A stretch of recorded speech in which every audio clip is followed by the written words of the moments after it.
차가운 대리석 바닥 위로 무거운 침묵이 내려앉았다. 최고급 한정식 레스토랑의 개별실은 고풍스러운 병풍과 은은한 조명으로 꾸며져 있었지만 한유진에게는 숨막히는 감옥과 다름없었다.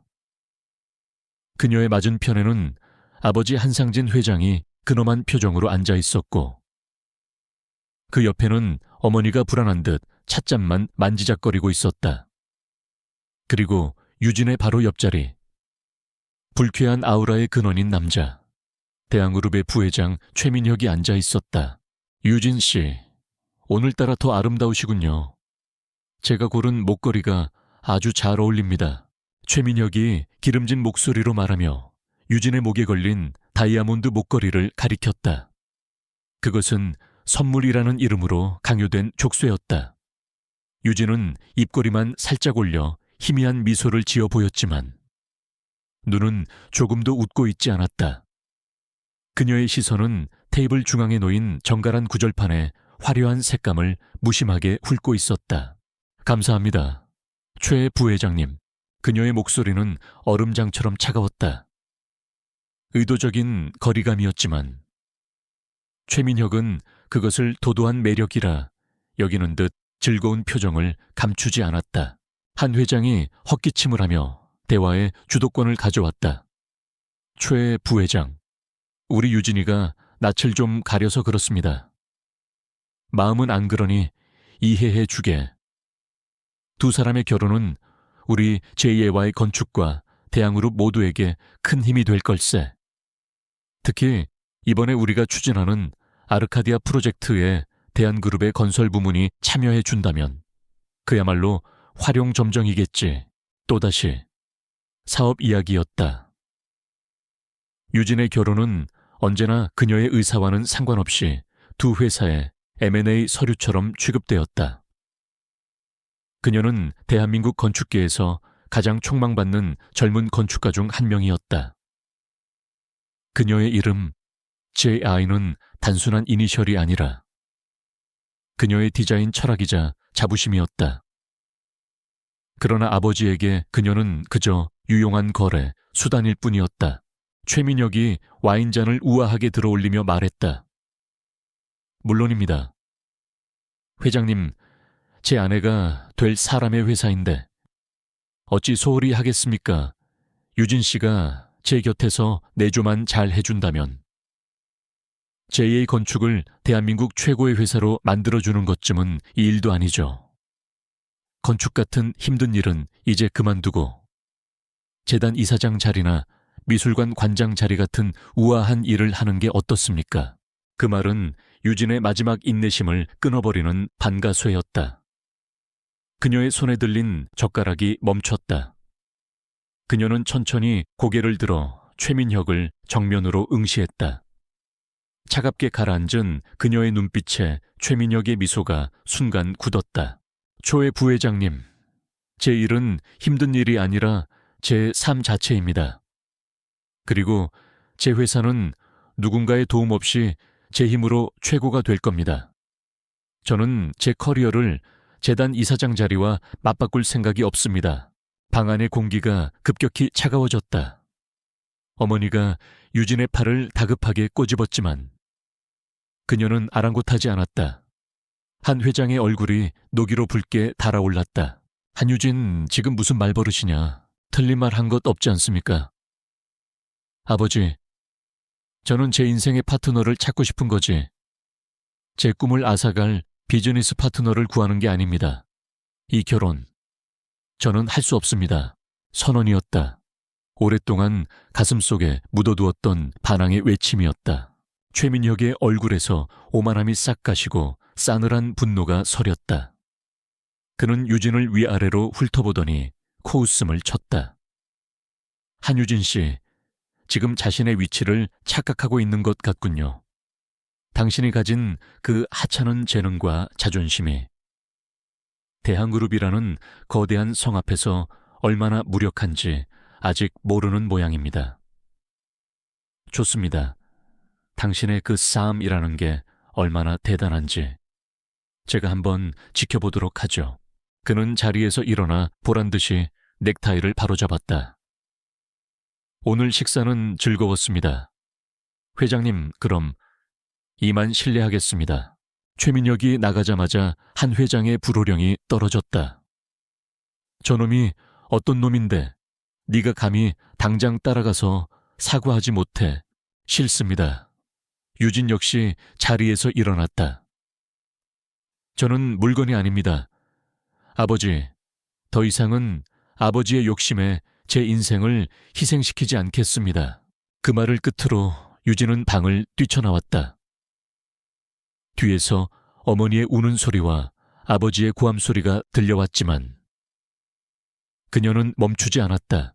차가운 밤 공기가 그녀의 뜨거운 뺨을 식혔다. 자신의 채 올라탄 유진은 핸들에 이마를 기댄 채 가쁜 숨을 몰아쉬었다. 눈물이 핑 돌았지만 울지 않았다. 우는 것은 패배자들이나 하는 짓이었다.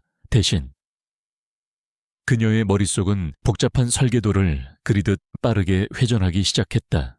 아버지의 성격을 잘 알았다. 그는 여기서 포기할 사람이 아니었다. 더 강력한 압박이 들어올 것이고 회사를 담보로 그녀를 옥죄어 올 것이다. 최민혁 또한 모욕감을 곱씹으며 어떤 식으로든 그녀를 무너뜨리려 할 것이다. 혼자서는 버틸 수 없었다. 방패가 필요했다. 그때 문득 동료 건축가 중 한 명이 술자리에서 넋두리처럼 했던 말이 떠올랐다. 골치 아픈 집안의 선 자리에서 벗어나기 위해 몇 번 이용했다는 대행 서비스에 대한 이야기였다. 단순한 애인 대행이 아니라 특정 상황에 맞는 완벽한 배역을 연기해주는 전문 배우들을 연결해주는 곳이라고 했다.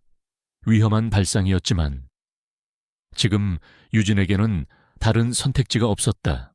집으로 돌아온 그녀는 미니멀리즘 스타일로 꾸며진 자신의 서재에 앉아 노트북을 켰다. 그녀의 아파트는 그녀 자신을 닮아 있었다. 불필요한 장식 없이 직선과 면으로만 이루어진 공간. 차갑지만 기능적이고 누구의 간섭도 받지 않는 완벽한 요새였다. 몇 번의 검색 끝에 그녀는 퍼펙트 파트너라는 이름의 웹사이트를 찾아냈다.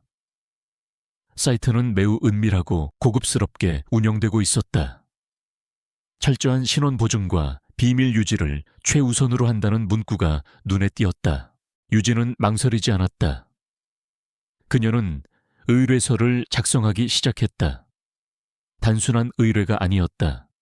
그녀는 마치 건축 설계 계약서를 작성하듯 조항 하나하나를 세심하게 써 내려갔다. 계약 조건 1. 계약기간 3개월 상호 합의해 연장 가능.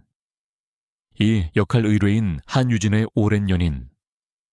직업은 자유직 프리랜서로 대외적으로 소개될 것. 건축 및 비즈니스 분야에 대한 기본적 이해도가 높아야 함. 3. 주요 임무, 가족 및 지인과의 공식적인 자리에 동석 최민혁 대항으로 부회장의 접근을 효과적으로 차단할 것. 4. 행동수칙과 의뢰인의 허락 없이는 어떠한 신체적 접촉도 금지한다. 공적인 자리에서의 가벼운 팔짱 등은 예외 나. 의뢰인의 사적인 정보 가족, 친구, 회사 내부 정보 등에 대해 질문하지 않는다. 다. 계약 기간 동안 의뢰인 외 다른 여성과 사적인 만남을 갖지 않는다. 라. 계약 내용은 어떠한 경우에도 외부에 발설할 수 없으며 위반 시 10배의 위약금을 청구한다. 5. 보수 월 1,000만 원. 성공 보수 별도. 모든 조항을 꼼꼼하게 검토한 후 그녀는 전송 버튼을 눌렀다. 심장이 불안하게 뛰었지만 동시에 기묘한 해방감이 밀려왔다. 이것은 미친 짓일지도 모른다. 하지만 자신의 삶을 되찾기 위한 그녀만의 전쟁 선포였다. 이틀 후 유진은 약속 장소인 청담동의 한 조용한 북카페에 앉아 있었다. 퍼펙트 파트너 측에서는 그녀가 제시한 까다로운 조건에 맞는 단 한 명의 후보자를 찾았다며 프로필을 보내왔다. 이름은 서진우. 나이는 32. 직업은 포토그래퍼 겸 번역가. 프로필 사진 속 남자는 흐릿했지만 평범하고 선한 인상이었다. 약속 시간이 되자 카페 문이 열리고 한 남자가 들어왔다. 유진은 순간적으로 숨을 멈췄다. 사진과는 전혀 다른 사람이었다. 흐릿한 인상이 아니라 조용하지만 강렬한 존재감을 가진 남자였다. 값비싼 옷은 아니었지만 몸에 잘 맞는 깔끔한 회색 니트와 면바지는 그의 다부진 체격과 고든 자세를 돋보이게 했다. 꾸미지 않은 듯한 짧은 머리와 깊고 차분한 눈빛. 그는 카페 안을 한번 쓱 훑어보더니 정확하게 유진이 앉은 자리로 걸어왔다. 한유진 씨 맞으십니까? 서진우입니다. 낮고 안정적인 목소리였다. 유진은 잠시 당황했지만 곧 평정심을 되찾았다. 네, 맞습니다. 앉으세요. 남자는 그녀의 맞은편에 조용히 앉았다. 유진은 테이블 위에 미리 준비해둔 계약서 4번을 내밀었다. 제가 보낸 의뢰서 내용은 확인하셨을 테고. 이건 세부 사항을 명시한 계약서입니다. 꼼꼼히 읽어보세요. 그녀는 그가 계약서의 빽빽한 글자들을 보며 당황하거나 까다로운 조항들에 대해 불평을 늘어놓을 것이라 예상했다.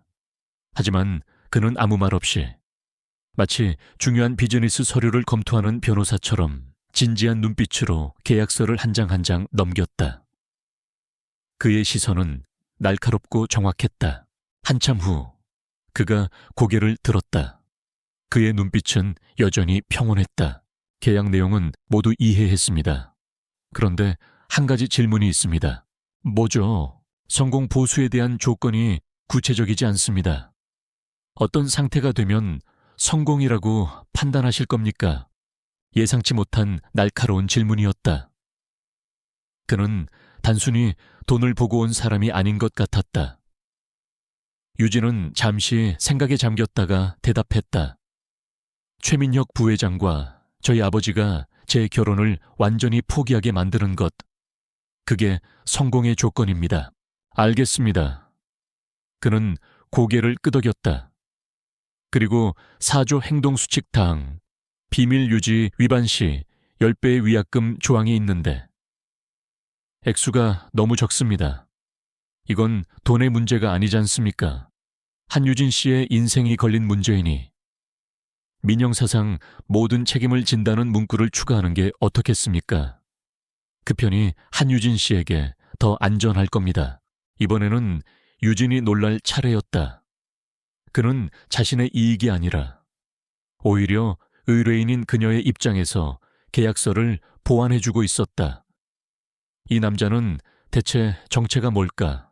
단순한 대행 배우가 맞을까? 좋아요. 그렇게 수정하죠. 그는 품에서 만년필을 꺼내 유진이 보는 앞에서 직접 해당 문구를 추가하고 서명했다. 그의 필체는 단정하고 힘이 있었다. 유진도 맞은편에 자신의 이름을 적어 넣었다. 법적으로는 아무런 효력이 없을지도 모르는 기묘한 계약이 성사되는 순간이었다. 그럼 오늘부터 잘 부탁드립니다. 서진우 씨, 네, 잘 부탁합니다. 한유진 씨, 그는 자리에서 일어나 가볍게 목례를 하고 카페를 떠났다. 유진은 그가 사라진 문을 한참 동안 멍하니 바라보았다. 무언가 거대한 계획의 첫발을 내디딘 것 같기도 하고 동시에 예측할 수 없는 미지의 영역으로 빨려 들어가는 것 같기도 한 복잡한 기분이었다. 카페를 나온 남자는 길게 주차된 검은색 제네시스 G91의 뒷좌석에 올라탔다. 운전석에 앉아있던 비서 김 실장이 정중하게 고개를 숙였다. 차 문이 닫히자마자 남자의 주변을 감돌던 평범하고 차분한 공기가 순식간에 변했다. 그의 눈빛은 깊고 날카로워졌고 어깨는 한 기업을 이끄는 총수의 위압감으로 단단해졌다. 그는 더 이상 프리랜서 서진우가 아니었다. TK 그룹의 총수 강지훈이었다. 괜찮으시겠습니까? 대표님, 이런 위험한 일을 직접 김 실장이 걱정스러운 목소리로 물었다. 강지훈은 대답 대신 방금 서명한 계약서를 물끄러미 내려다보았다. 한유진이라고 적힌 그녀의 단정한 서명이 그의 심장을 작게 흔들었다. 10년이었어. 강지훈이 나지막이 읊조렸다. 김 실장은 의아한 표정을 지었다. 그 사람을 멀리서 지켜보기만 한 지 10년이 되었다고. 그의 기억은 10년 전 대학교 건축학과 설계실로 거슬러 올라갔다. 밤샘 과제로 모두가 지쳐 있을 때 유일하게 눈을 빛내며 자신의 모형에 몰두하던 한 여학생 도면을 보는 날카로운 눈빛과 작은 디테일 하나에도 타협하지 않던 그 고집. 강지훈은 경영학과 학생이었지만 건축학 교양 수업에서 처음 본 그녀에게서 눈을 뗄 수가 없었다. 졸업 후 그녀가 제2와의 건축을 세우고 자신만의 길을 묵묵히 걸어가는 모든 과정을 그는 그림자처럼 지켜봐 왔다. 그녀가 대한그룹 최민혁과 정략 결혼의 압박을 받고 있다는 소식을 들었을 때 그는 처음으로 자신의 원칙을 깰 결심을 했다. 그가 가진 모든 정보력과 자원을 동원해 퍼펙트 파트너라는 회사의 의뢰 시스템에 접근했고 그녀의 의뢰가 올라오자마자 다른 모든 후보자들을 차단하고 자신이 직접 서진우가 되어 나타난 것이었다. 김 실장, 당분간 내 공식 일정은 최소화하도록 해. 그리고 서진우라는 인물에 대한 배경 자료. 누가 파도 아무것도 나오지 않게 완벽하게 만들어둬. 최민혁이 움직일 거야. 알겠습니다, 대표님. 하지만 한유진 건축가님이 모든 사실을 알게 되면 그때는 어떡하실 겁니까? 강지훈은 차창 밖으로 스쳐 지나가는 서울의 야경을 바라보았다. 수많은 불빛 속 그는 오직 한 사람만을 생각하고 있었다. 그때는 내가 모든 것을 감당해야겠지. 그의 목소리에는 씁쓸함과 동시에 결코 흔들리지 않을 단단한 결의가 담겨 있었다. 이것은 그에게 있어 단순한 계약이 아니었다. 10년간의 짝사랑을 걸고 시작하는 그의 인생에서 가장 중요하고도 무모한 프로젝트의 시작이었다. 주말 저녁, 한유진의 아우디 R8이 육중한 철문으로 둘러싸인 성북동의 대저택으로 미끄러져 들어갔다. 그녀의 아버지가 평생을 바쳐 이룩한 성공의 상징이자 유진에게는 벗어나고 싶은 과거의 족쇄와도 같은 곳이었다. 정갈하게 가꿔진 정원과 위압적인 석조 외관은 그녀가 추구하는 현대적이고 미니멀한 건축 철학과 정반대에 서 있었다. 차에서 내린 유진은 옆자리에 서진우를 보며 마지막으로 당부했다. 무슨 일이 있어도 당황하지 마세요. 아마 상상 이상으로 무례한 질문들이 쏟아질 거예요. 그냥 적당히 무시하고 제 옆에만 있어주면 돼요. 강지훈은 말없이 고개를 끄덕였다. 그의 얼굴에는 긴장감이라고는 찾아볼 수 없었다. 오히려 앞으로 벌어질 일을 담담하게 받아들이는 듯한 평온함이 서려 있었다. 그 태연함이 유진을 조금 불안하게 만들었지만 이제 와서 물러설 수는 없었다. 두 사람이 현관에 들어서자 집안의 모든 공기가 싸늘하게 얼어붙는 것이 느껴졌다. 거실 중앙에는 아버지 한상진 회장과 어머니, 그리고 불청객인 최민혁이 이미 자리를 잡고 앉아 있었다. 최민혁은 마치 이 집의 주인이라도 되는 듯한 거만한 자세로 다리를 꼬고 앉아 유진과 그 옆의 남자를 경멸적으로 훑어보았다. 왓스누냐? 한 회장의 목소리는 얼음 같았다.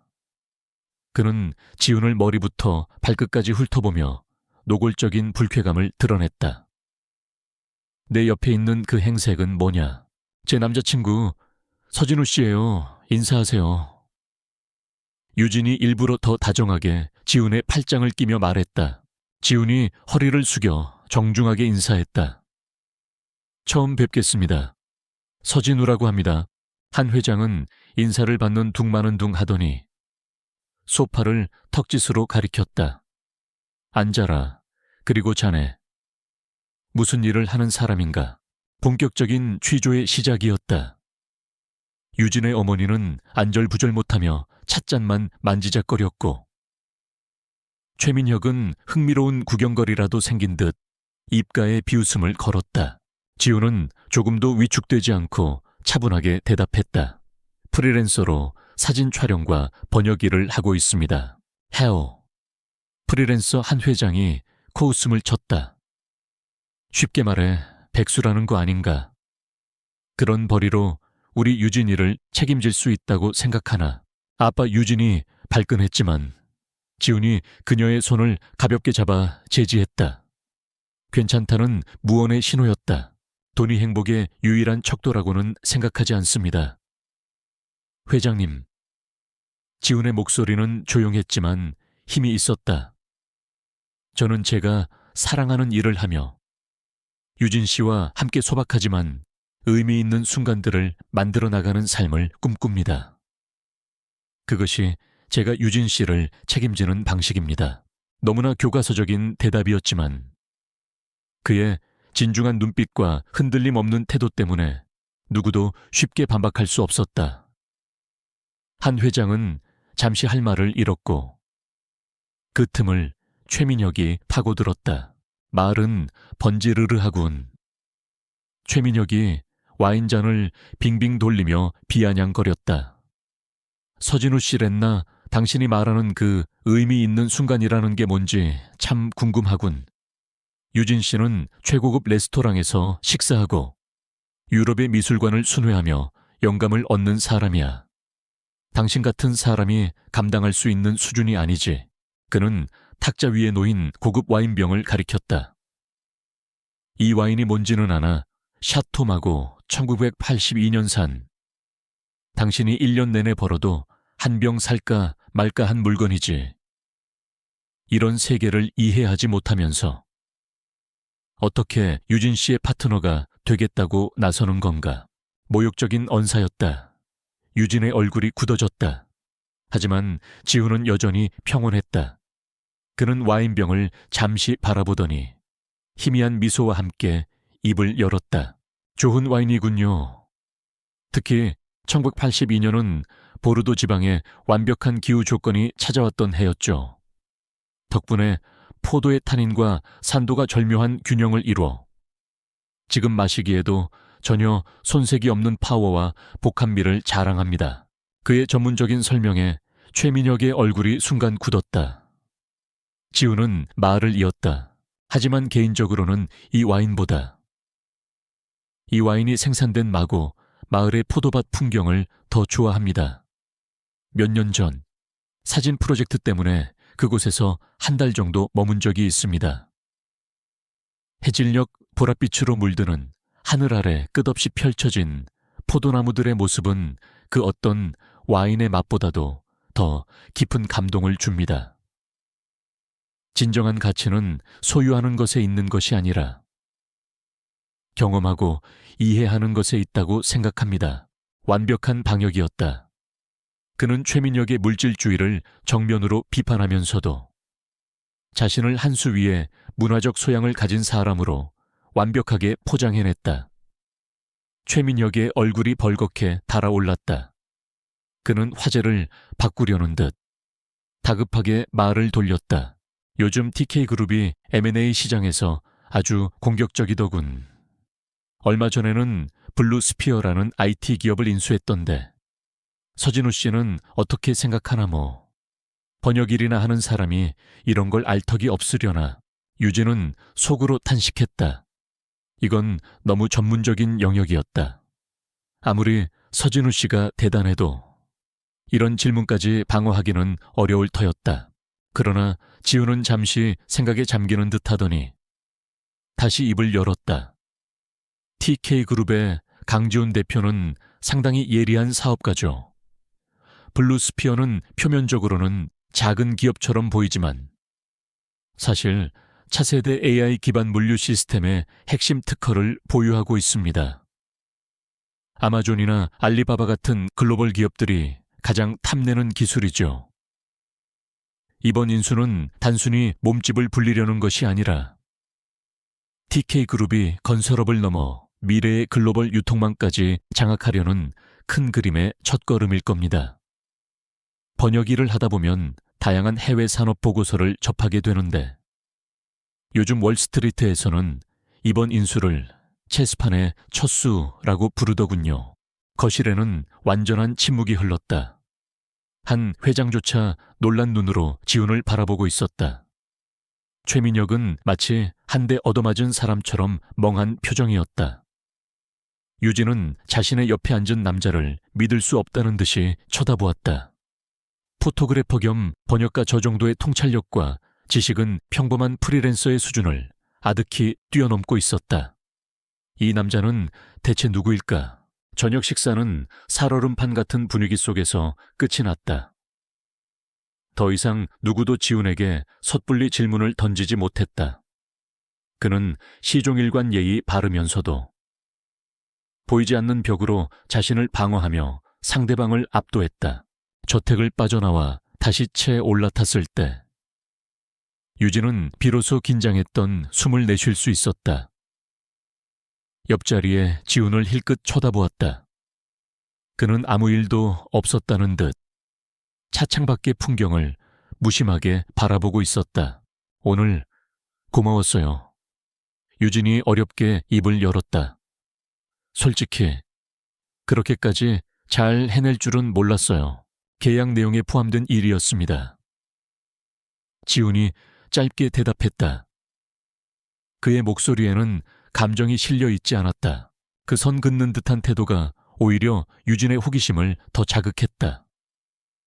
서진우 씨는 정말 사진작가 맞아요. 아까 TK그룹 이야기는 보통 사람이 알 수 있는 수준이 아니었는데 지훈은 잠시 침묵하더니 시선을 유진에게 돌리지 않은 채 대답했다. 세상을 번역하고 순간을 찍는 것이 제 일입니다. 그러다 보면 자연스럽게 여러 분야에 대해 알게 됩니다. 애매한 대답이었지만 유진은 더 이상 캐물을 수 없었다. 계약서의 조항이 떠올랐기 때문이었다. 의뢰인의 사적인 정보에 대해 질문하지 않는다는 조항은 역으로 그에게도 적용되는 불문율처럼 느껴졌다. 차 안에는 다시 침묵이 흘렀다. 유진은 운전에 집중하는 척했지만 온 신경은 옆자리의 남자에게 쏠려 있었다. 그는 누구일까? 왜 이런 일을 하는 걸까? 수많은 질문이 머릿속을 맴돌았다. 그때 지훈의 시선이 조수석에 놓인 유진의 스케치북에 머물렀다. 무심코 펼쳐진 페이지에는 유려한 곡선으로 이루어진 미술관의 스케치가 그려져 있었다. 그 순간 지훈의 의식은 10년 전의 과거로 아득하게 빨려 들어갔다. 10년 전 한국대학교 건축학과 설계실. 늦은 밤 모두가 지쳐 떠나간 설계실에는 유진만이 홀로 남아 있었다. 그녀는 졸업 작품 전에 출품할 자신의 모형에서 눈을 떼지 못하고 있었다. 수십 개의 작은 조각들을 핀셋으로 하나하나 붙이며 그녀는 완벽한 형태를 만들어내고 있었다. 머리는 대충 질끈 묶어 올렸고 편한 후드티에는 본드 자국이 군데군데 묻어 있었다. 당시 경영학과 3학년이었던 강지훈은 우연히 친구를 만나러 건축학과 건물에 들렀다가 그 모습을 보게 되었다. 유리창 너머로 보이는 그녀의 모습에 그는 발걸음을 뗄 수가 없었다. 세상의 모든 소음이 차단된 듯 오직 자신의 작품과 교감하는 그녀의 모습은 그 자체로 하나의 완벽한 건축물처럼 보였다. 아름다웠다. 하지만 단순히 예쁜 얼굴 때문이 아니었다. 자신의 꿈을 향해 타오르는 그 치열한 열정과 누구의 도움도 없이 자신만의 세계를 구축해 나가는 그 고고한 아우라가 그의 심장을 관통했다. 그날 이후 그는 종종 밤늦게 건축학과 건물을 맴돌았다. 그녀에게 말을 걸 용기는 없었다. 이미 완성된 세계를 가진 그녀 앞에 재벌가의 아들이라는 타이틀밖에 내세울 게 없는 자신이 너무나 초라하게 느껴졌다. 그는 그저 멀리서 그녀가 졸업 작품전에서 최우수상을 받고 환하게 웃는 모습을 지켜보는 것으로 만족해야 했다. 저기요, 서진우 씨. 유진의 목소리에 지우는 긴 상념에서 깨어났다. 어느새 차는 그녀의 아파트 주차장에 도착해 있었다. 아, 죄송합니다. 잠시 다른 생각을. 피곤하시겠네요. 오늘 정말 수고 많으셨어요. 유진이 차에서 내리며 말했다. 지훈도 따라 내렸다. 계약상 그의 임무는 그녀를 집 앞까지 안전하게 데려다주는 것이었다. 아파트 입구에서 유진이 잠시 망설이더니 뒤를 돌아 그를 보았다. 한 가지만 더 물어봐도 될까요? 네? 아까 왜 그렇게까지 저를 도와주신 거예요? 최민혁 씨의 자존심을 건드리는 건 진우 씨에게도 위험한 일이 될 수 있잖아요. 그것은 계약 내용을 넘어선 순수한 인간적인 궁금증이었다. 강지훈은 유진의 흔들리는 눈동자를 가만히 바라보았다. 10년 전 설계실에서 홀로 빛나던 그 눈빛과 조금도 변하지 않았다. 그는 대답 대신 희미하게 미소 지으며 말했다. 한유진 씨의 건축은 지켜질 가치가 있으니까요. 그 말을 남기고 그는 뒤돌아 어둠 속으로 천천히 사라졌다. 유진은 그 자리에 한참 동안 서 있었다. 심장이 이상하게 두근거렸다. 내 건축을 알아봐준 사람은 처음이었다. 그것도 고작 며칠 전에 돈으로 고용한 가짜 남자친구에게서 그런 말을 듣게 될 줄은 상상도 못했다. 차가운 밤 공기 속 서진우라는 남자의 존재가 그녀의 마음에 미세하지만 선명한 파문을 일으키고 있었다. 한 회장 댁에서의 폭풍 같은 저녁 식사가 끝나고 며칠이 흘렀다. 한유진은 자신의 분신과도 같은 건축사무소 J 아키텍스에서 다시 일상으로 돌아와 있었다. 하지만 그날 이후 그녀의 머릿속 한 구석에는 서진우라는 남자에 대한 물음표가 지워지지 않은 채 떠다니고 있었다. 현재 그녀와 JI 아키텍스의 팀원들은 대한민국 건축계의 판도를 바꿀 만한 거대한 프로젝트에 매달려 있었다. 인천 앞바다의 인공섬 위에 세워질 트리니티 컬처 콤플렉스, 미술관, 오페라 하우스, 그리고 해양 생태박물관이 유기적으로 결합된 그녀의 건축 철학이 집대성된 야심작이었다. 문제는 세 개의 건물을 하나로 이어주는 거대한 날개 형상의 비정형 캐노피 구조물이었다. 디자인은 더없이 아름다웠지만 현실적으로 그 엄청난 하중을 기둥 없이 지탱할 방법을 찾지 못해 프로젝트는 기술적인 난관에 부딪혀 있었다. 대표님, 아무래도 기존의 트러스 구조로는 한계가 있습니다. 구조기술팀에서는 중앙에 최소 4개 이상의 지지기둥을 추가해야 한다고 합니다. 회의실의 무거운 침묵 속에서 이 팀장이 보고했다. 유진은 미간을 찌푸렸다. 기둥을 추가하는 순간 하늘을 향해 날아오르는 듯한 개방감과 유려화이라는 디자인의 핵심 콘셉트는 사라져 버린다. 안 됩니다. 기둥은 절대 세울 수 없어요. 다른 방법을 찾아보세요. 신소재를 검토하든 공법을 바꾸든 어떻게든 방법을 찾아내세요. 냉정한 그녀의 말에 팀원들의 얼굴에 피로와 난감함이 스쳐 지나갔다. 유진도 답답하긴 마찬가지였다.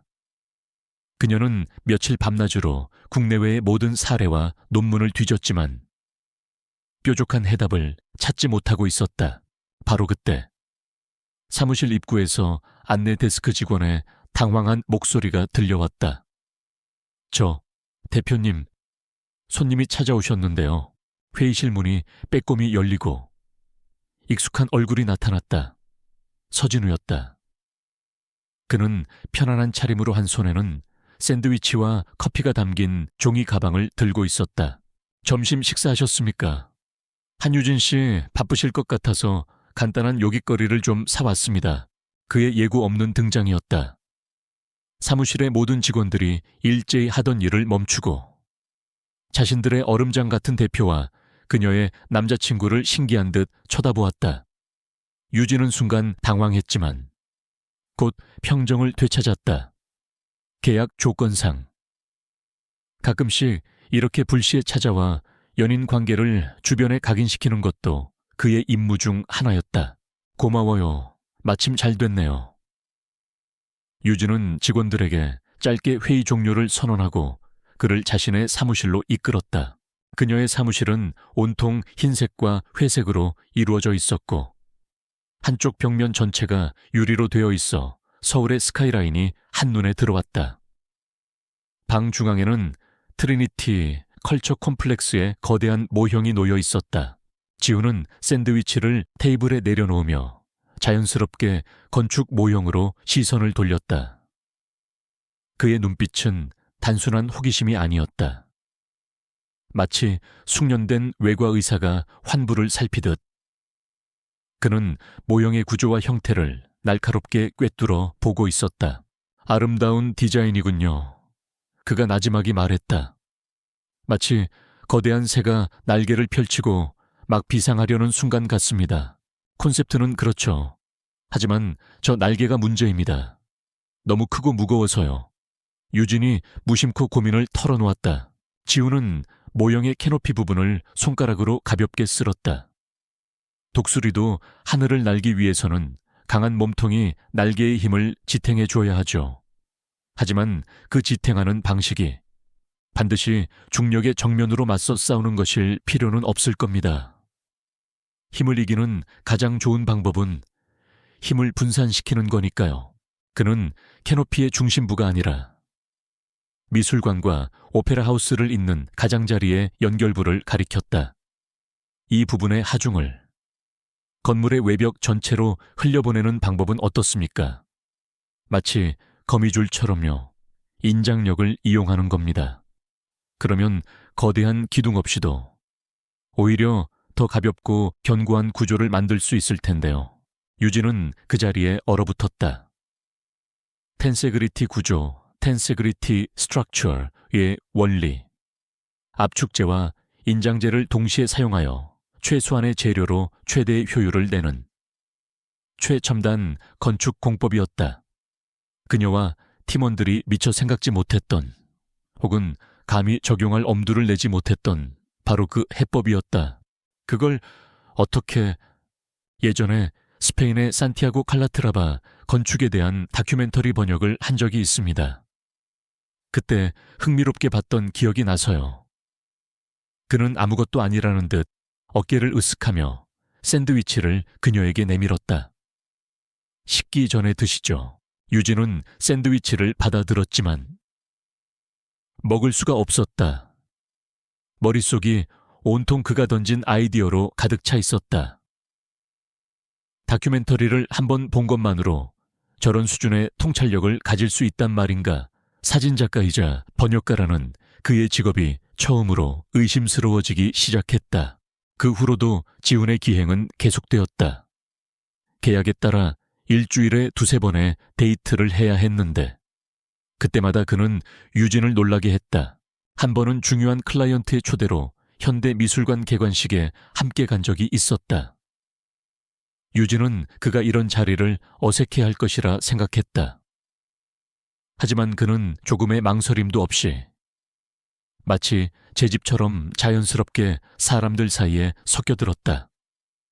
그는 한 추상화 작품 앞에서 클라이언트와 마주쳤을 때 작가의 초기 작품 경향과 후기 작품의 철학적 변화를 비교하며 막힘없이 설명했고 그의 해박한 지식에 미술관 큐레이터조차 감탄을 표했다. 또 한 번은 클래식 음악회에 갔을 때였다. 인터미션 시간에. 그는 그날 연주된 브람스 교향곡 4번의 지휘에 대해 카라얀의 정석적인 해석보다는 카를로스 클라이버의 열정적인 해석에 더 가까웠다는 평을 내놓았다. 옆에 있던 음악 평론가가 놀란 눈으로 그를 돌아볼 정도였다. 그의 모든 행동거지는 완벽했다. 최고급 레스토랑에서의 테이블 매너, 사람을 대하는 여유로운 태도, 어떤 주제가 나와도 대화를 이끌어가는 지적인 능력까지 그것은 단기간에 연기력으로 만들어낼 수 있는 수준이 아니었다. 오랜 시간 동안 몸에 밴 상류층의 자연스러운 습관 그 자체였다. 유진은 그와 함께 있을수록 자신이 고용한 대리인이 아니라 마치 자신이 그의 세계에 초대된 이방인처럼 느껴졌다. 의심의 씨앗은 그녀의 마음속에서 무럭무럭 자라나고 있었다. 그리고 마침내 결정적인 순간이 찾아왔다. 그날은 한강공원에서 저녁을 먹고 함께 산책을 하는 비교적 평범한 데이트였다. 강변의 시원한 바람을 맞으며 나란히 걷고 있을 때 그의 주머니에서 휴대폰이 울렸다. 발신자 번호를 확인하는 그의 표정이 순간 미세하게 변하는 것을 유진은 놓치지 않았다. 부드럽고 평온하던 서진우의 얼굴이 사라지고 그 자리에 날카롭고 냉철한 CEO의 얼굴이 겹쳐졌다. 잠시만요. 그는 양해를 구하고 몇 걸음 옆으로 비켜서서 전화를 받았다. 유진은 모르는 척 앞서 걸었지만 모든 신경을 귀에 집중했다. 그의 목소리는 평소와 완전히 달랐다. 낮고 차가웠으며 한마디 한마디에 거역할 수 없는 권위가 실려 있었다. 그 제안은 거절해. 논의할 가치도 없어. 이 사회는 내가 직접 설득하지. 김 실장은 다음 주 미팅 준비에만 집중하도록. 자금 문제는 걱정할 것 없어. 계획대로 즉시 투입해. 책임은 내가 진다. 내 결정이야. 더 이상 보고는 필요 없다. 끊지. 전화를 끊고 뒤돌아보는 그의 얼굴에는 다시 온화하고 부드러운 서진우의 가면이 쓰여 있었다. 하지만 유진은 보았다. 가면 뒤에 숨겨진 그의 진짜 얼굴을. 그리고 들었다. 프리랜서가 아닌 거대한 조직을 이끄는 리더의 목소리를. 그는 아무렇지 않게 다가와 유진의 옆에 서며 말했다. 미안합니다. 급한 일이어서. 아니요, 괜찮아요. 유진은 애써 태연한 척 대답했다. 하지만 그녀의 머릿속은 거대한 폭풍이 휘몰아치고 있었다. 건축에 대한 전문가적 식견, 몸에 밴 상류층의 습관, 그리고 방금 전의 명령조의 통화. 모든 조각들이 하나의 그림을 향해 맞춰지고 있었다. 서진우, 그는 절대 평범한 사진작가가 아니었다. 차로 돌아가는 내내 두 사람 사이에는 무거운 침묵이 흘렀다. 유진은 더 이상 그에게 질문하지 않았다. 어설픈 질문은 그의 경계심만 높일 뿐이라는 것을 직감했다. 대신 그녀는 결심했다. 자신의 힘으로 그의 정체를 밝혀내겠다고. 그녀는 고용한 배우를 의심하는 의뢰인이 아니었다. 이제 그녀는 자신의 삶에 뛰어든 거대한 미스터리를 마주한 탐정이었다. 그녀는 옆 얼굴만 보이는 그의 단단한 옆모습을 힐끗 쳐다보았다. 그는 과연 누구이며 대체 무슨 목적으로 자신에게 접근한 것일까? 대한그룹의 부회장실. 최민혁은 책상 위에 보고서를 집어 던지듯 내려놓았다. 그의 미간에는 깊은 짜증과 분노가 새겨져 있었다. 대한민국 최고라 자부하는 정부업체에 거액을 주고 의뢰한 결과가 고작 이것이라니. 믿을 수가 없었다. 인물보고서 서진우. 직업 프리랜서, 사진작가, 번역가, 거주지 마포구의 한 오피스텔 월세. 재산 특이사항 없음. 소형 국산차, 일대 보유. 채무관계 깨끗함. 가족관계 10년 전 부모 사망. 이후 단독세대, 주변인 평판 조용하고 성실한 청년, 이웃과 교류 거의 없음. 보고서는 완벽했다.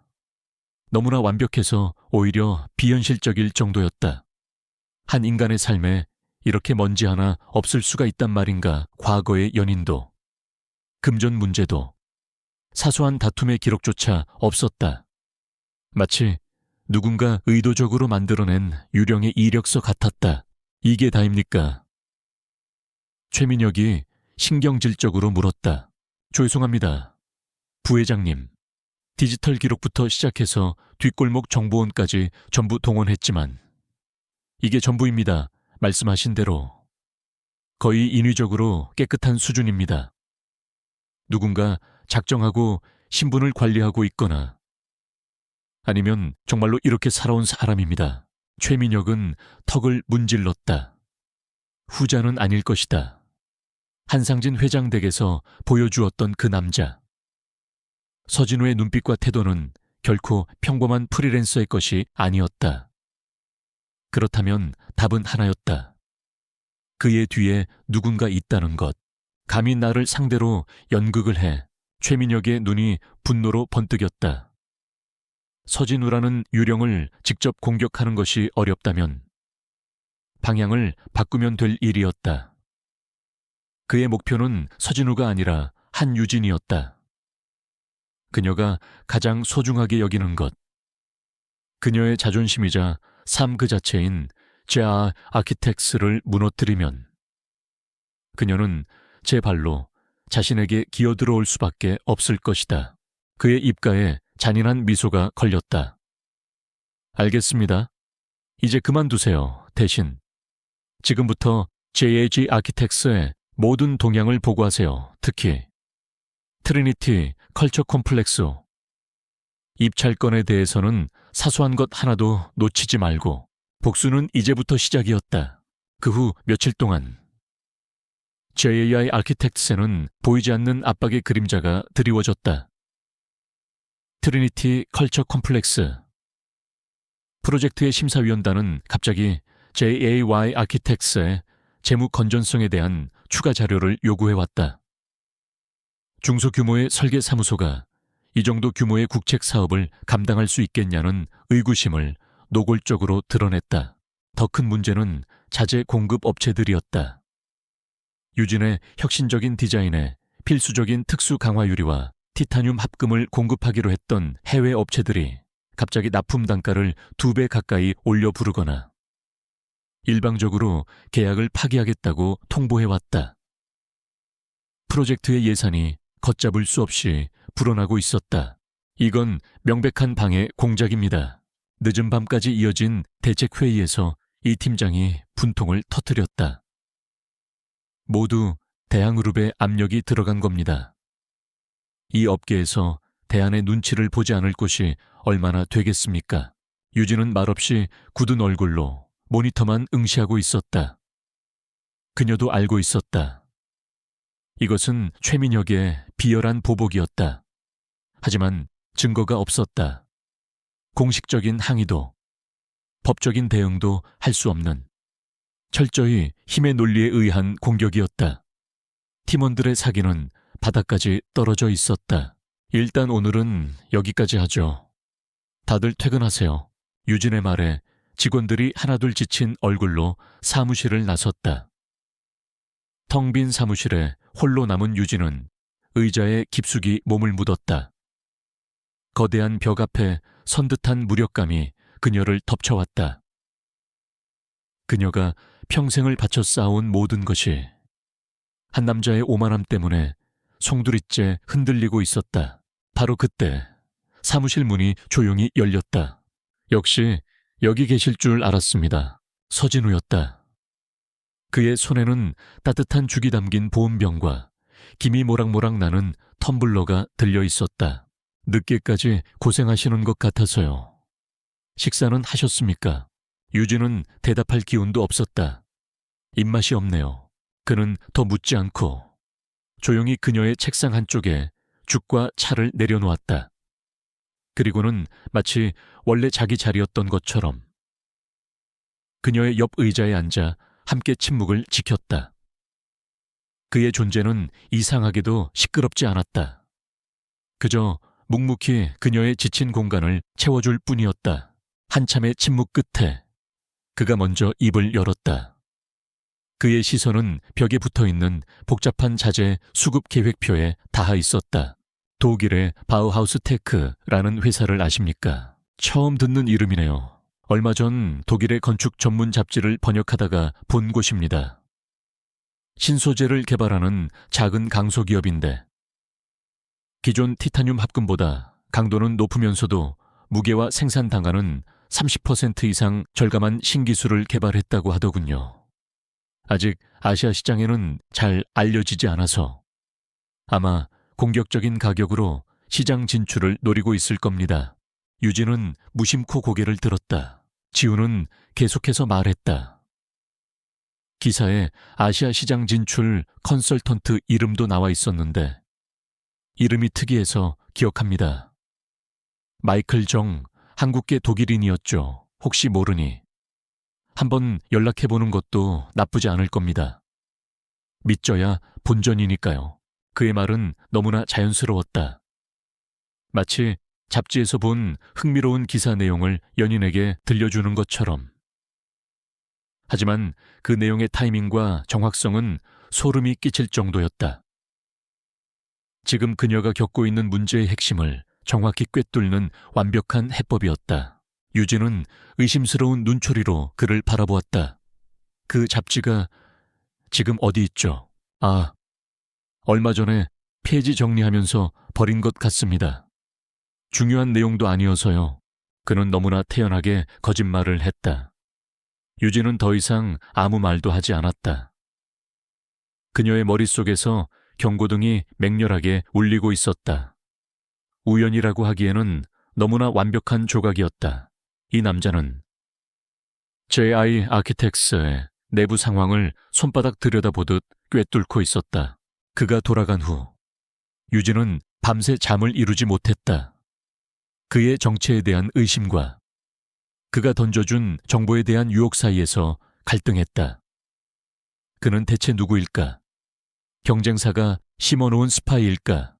아니면 정체불명의 조력자일까? 다음 날 아침 퀭한 눈으로 출근한 그녀는 결국 결정을 내렸다. 의심은 나중의 문제였다. 지금은 회사를 살리는 것이 먼저였다. 그녀는 비서에게 지시했다. 독일에 있는 마이클 정이라는 컨설턴트를 수소문해서 어떻게든 접촉하세요. 지금 당장. 결과는 놀라웠다. 바우하우스 테크는 실제하는 회사였고 그들의 신소재 기술은 서진우가 말한 것 이상으로 혁신적이었다. 아시아 시장 진출을 모색하던 그들은 트리니티 컬처 콤플렉스라는 랜드마크 프로젝트에 참여할 기회를 두 팔 벌려 환영했다. 그들이 제시한 가격은 기존 업체들의 절반에도 미치지 못했다. 단 한 번의 통화로. 유진은 최민혁이 쳐놓은 함정에서 빠져나온 것은 물론 오히려 프로젝트의 기술력과 원가 경쟁력을 한 단계 끌어올리는 반전의 기회를 잡게 된 것이었다. 새로운 자재 공급 계약이 체결되고 JAY 아키텍스는 보란듯이 더욱 완벽해진 기획안을 심사위원단에 다시 제출했다. 상황이 역전되자 대항그룹의 압력을 받았던 다른 업체들도 서둘러 다시 JAY 측에 줄을 대기 시작했다. 그날 저녁 유진은 서진우에게 전화를 걸어 데이트를 신청했다. 계약상의 의무가 아닌 그녀 자신의 의지였다. 한강이 내려다 보이는 고급 레스토랑. 두 사람은 말없이 창밖의 야경을 바라보고 있었다. 먼저 침묵을 깬 것은 유진이었다. 덕분에 큰 위기를 넘겼어요. 고맙다는 말을 하고 싶어서요. 다행이군요. 유진 씨의 디자인이 제대로 평가받게 되어서. 그는 여전히 담담했다. 유진은 와인잔을 들어 그의 눈을 똑바로 쳐다보았다. 그 독일 회사에 대한 정보, 단순한 행운은 아니었죠. 서진우 씨, 그녀의 날카로운 시선에도 그는 전혀 동요하지 않았다. 오히려 그는 애닉마티찬 미소를 지어 보였다. 세상에는 우리가 아는 것보다 더 많은 인연과 우연이 존재합니다. 중요한 것은 그것을 알아보고 기회로 만드는 능력이겠죠. 한유진 씨처럼 말입니다. 그는 또다시 핵심을 교묘하게 피해 나갔다. 유진은 한숨을 내쉬었다. 그를 떠보는 것은 의미가 없었다. 그는 결코 자신의 진짜 모습을 드러내지 않을 것이다. 하지만 한 가지는 확실해졌다. 정체를 알 수 없는 이 남자. 서진우는 더 이상 단순한 가짜 남자친구가 아니었다. 그는 그녀의 가장 큰 위기 속에서 나타난 미스터리한 해결사이자 그녀의 운명을 뒤흔들고 있는 거대한 변수였다. 그리고 그녀는 그 변수의 실체를 밝혀내기 전까지는 결코 그를 놓아줄 수 없다는 것을 직감했다. 트리니티 컬처 콤플렉스의 최종 심사가 코앞으로 다가왔다. JA 아키텍스의 사무실은 그야말로 전쟁터였다. 밤낮의 경계가 사라진 지 오래였고 직원들의 책상 위에는 식어빠진 커피잔과 에너지 드링크 캔들이 산처럼 쌓여갔다. 그 중심에는 한유진이 있었다. 그녀는 지난 일주일간 거의 사무실에서 살다시피 하며 프로젝트의 마지막 디테일을 점검하고 있었다. 최민혁의 방해 공작을 이겨낸 것은 통쾌했지만 그 과정에서 소모된 시간과 에너지는 고스란히 그녀와 팀원들의 몫으로 돌아왔다. 그녀는 완벽주의자였다. 스스로에게 한치의 타협도 허락하지 않았다. 식사는 거르기 일쑤였고 수면은 사치였다. 오직 아드레날린과 카페인의 힘으로 버티고 있었다. 대표님, 이러다 정말 쓰러지십니다. 잠시라도 눈 좀 붙이세요.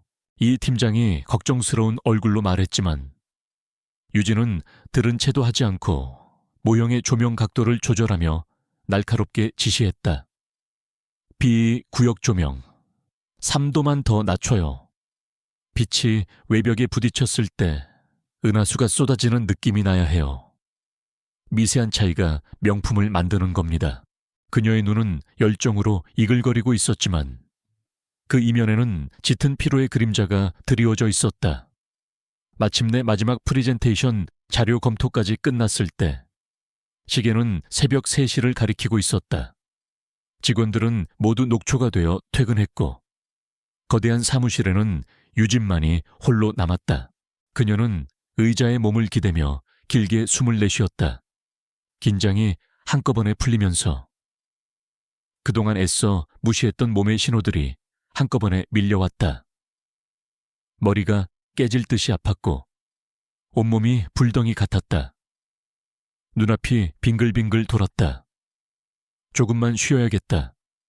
그녀는 그렇게 생각하며 책상에 잠시 엎드렸다. 그것이 그녀의 마지막 기억이었다. 얼마나 지났을까. 굳게 닫혀있던 사무실 문이 조용한 소리와 함께 열렸다. 서진우의 모습을 한 강지훈이었다. 그는 밤늦도록 연락이 되지 않는 유진이 걱정되어 그녀가 비상용이라며 건네주었던 마스터키를 들고 찾아온 것이었다. 사무실의 처참한 광경에 그의 미간이 찌푸려졌다. 그리고 그는 발견했다. 자신의 책상 위에 쓰러져 있는 유진을. 한유진 씨, 그가 조심스럽게 그녀의 어깨를 흔들었지만 그녀는 미동도 없었다. 그는 다급하게 그녀의 이마에 손을 얹었다. 불덩이 같은 열기가 손바닥으로 전해졌다. 그의 얼굴에서 순식간에 서진우의 평온한 가면이 벗겨져 내렸다. 그 자리에는 10년간 그녀를 지켜봐 온 남자. 강지훈의 애타는 걱정과 고통이 고스란히 드러났다. 소란을 피우고 싶지 않아 119를 부르는 대신 그는 직접 행동에 나섰다. 그는 유진의 몸을 조심스럽게 하지만 조금도 흔들림 없이 안아들었다. 종이 인형처럼 가벼운 그녀의 무게에 그의 심장이 쿵 하고 내려앉았다. 그는 그녀를 사무실 안쪽에 있는 작은 휴게실 소파에 조심스럽게 눕혔다. 그의 손길은 섬세하고 다정했다. 그는 그녀의 불편한 재킷을 벗기고 꽉 조이는 셔츠의 단추를 하나 풀어주었다. 서류 더미 속에서 담요를 찾아내 그녀의 몸을 덮어주고는 탕비실로 달려가 차가운 물에 적신 수건을 가져와 그녀의 뜨거운 이마 위에 올려주었다. 그는 밤새도록 그녀의 곁을 지켰다. 끙끙 앓는 소리를 낼 때마다 수건을 갈아주고 식은 땀을 닦아주었다. 그의 시선은 잠든 그녀의 얼굴에서 떨어질 줄을 몰랐다. 창백한 뺨, 피로에 지쳐 파르르 떨리는 속눈썹, 마른 입술. 무대 위에서는 그 누구보다 강하고 완벽한 건축가 한유진이, 지금 그의 앞에서는 보호받아야 할 연약한 존재로 누워 있었다. 그 순간 강지우는 깨달았다.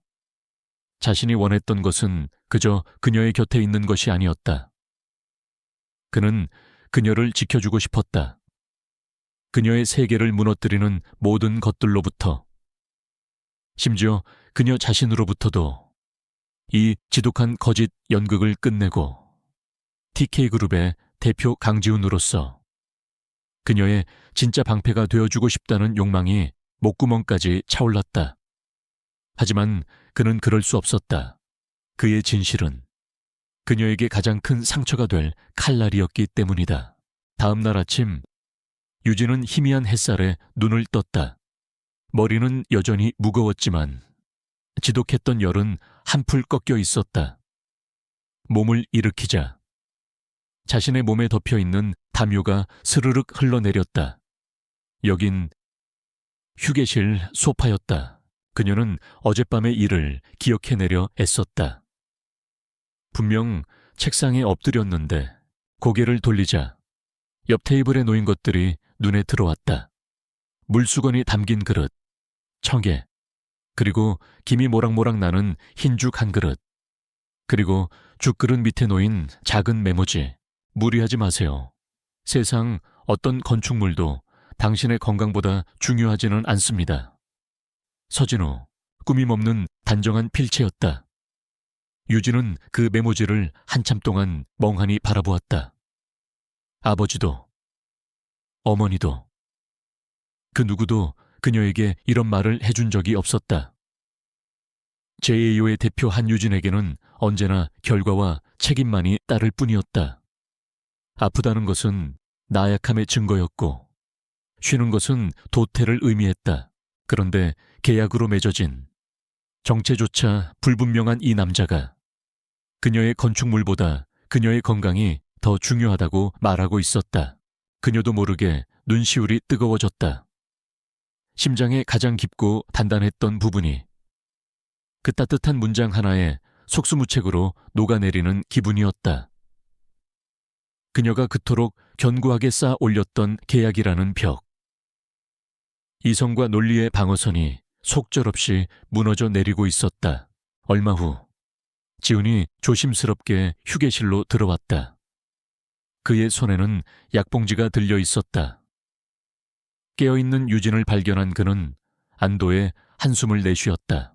괜찮습니까? 열은 좀 내린 것 같군요. 언제부터 여기 있었어요? 유진의 목소리가 살짝 잠겨 있었다. 어젯밤부터요.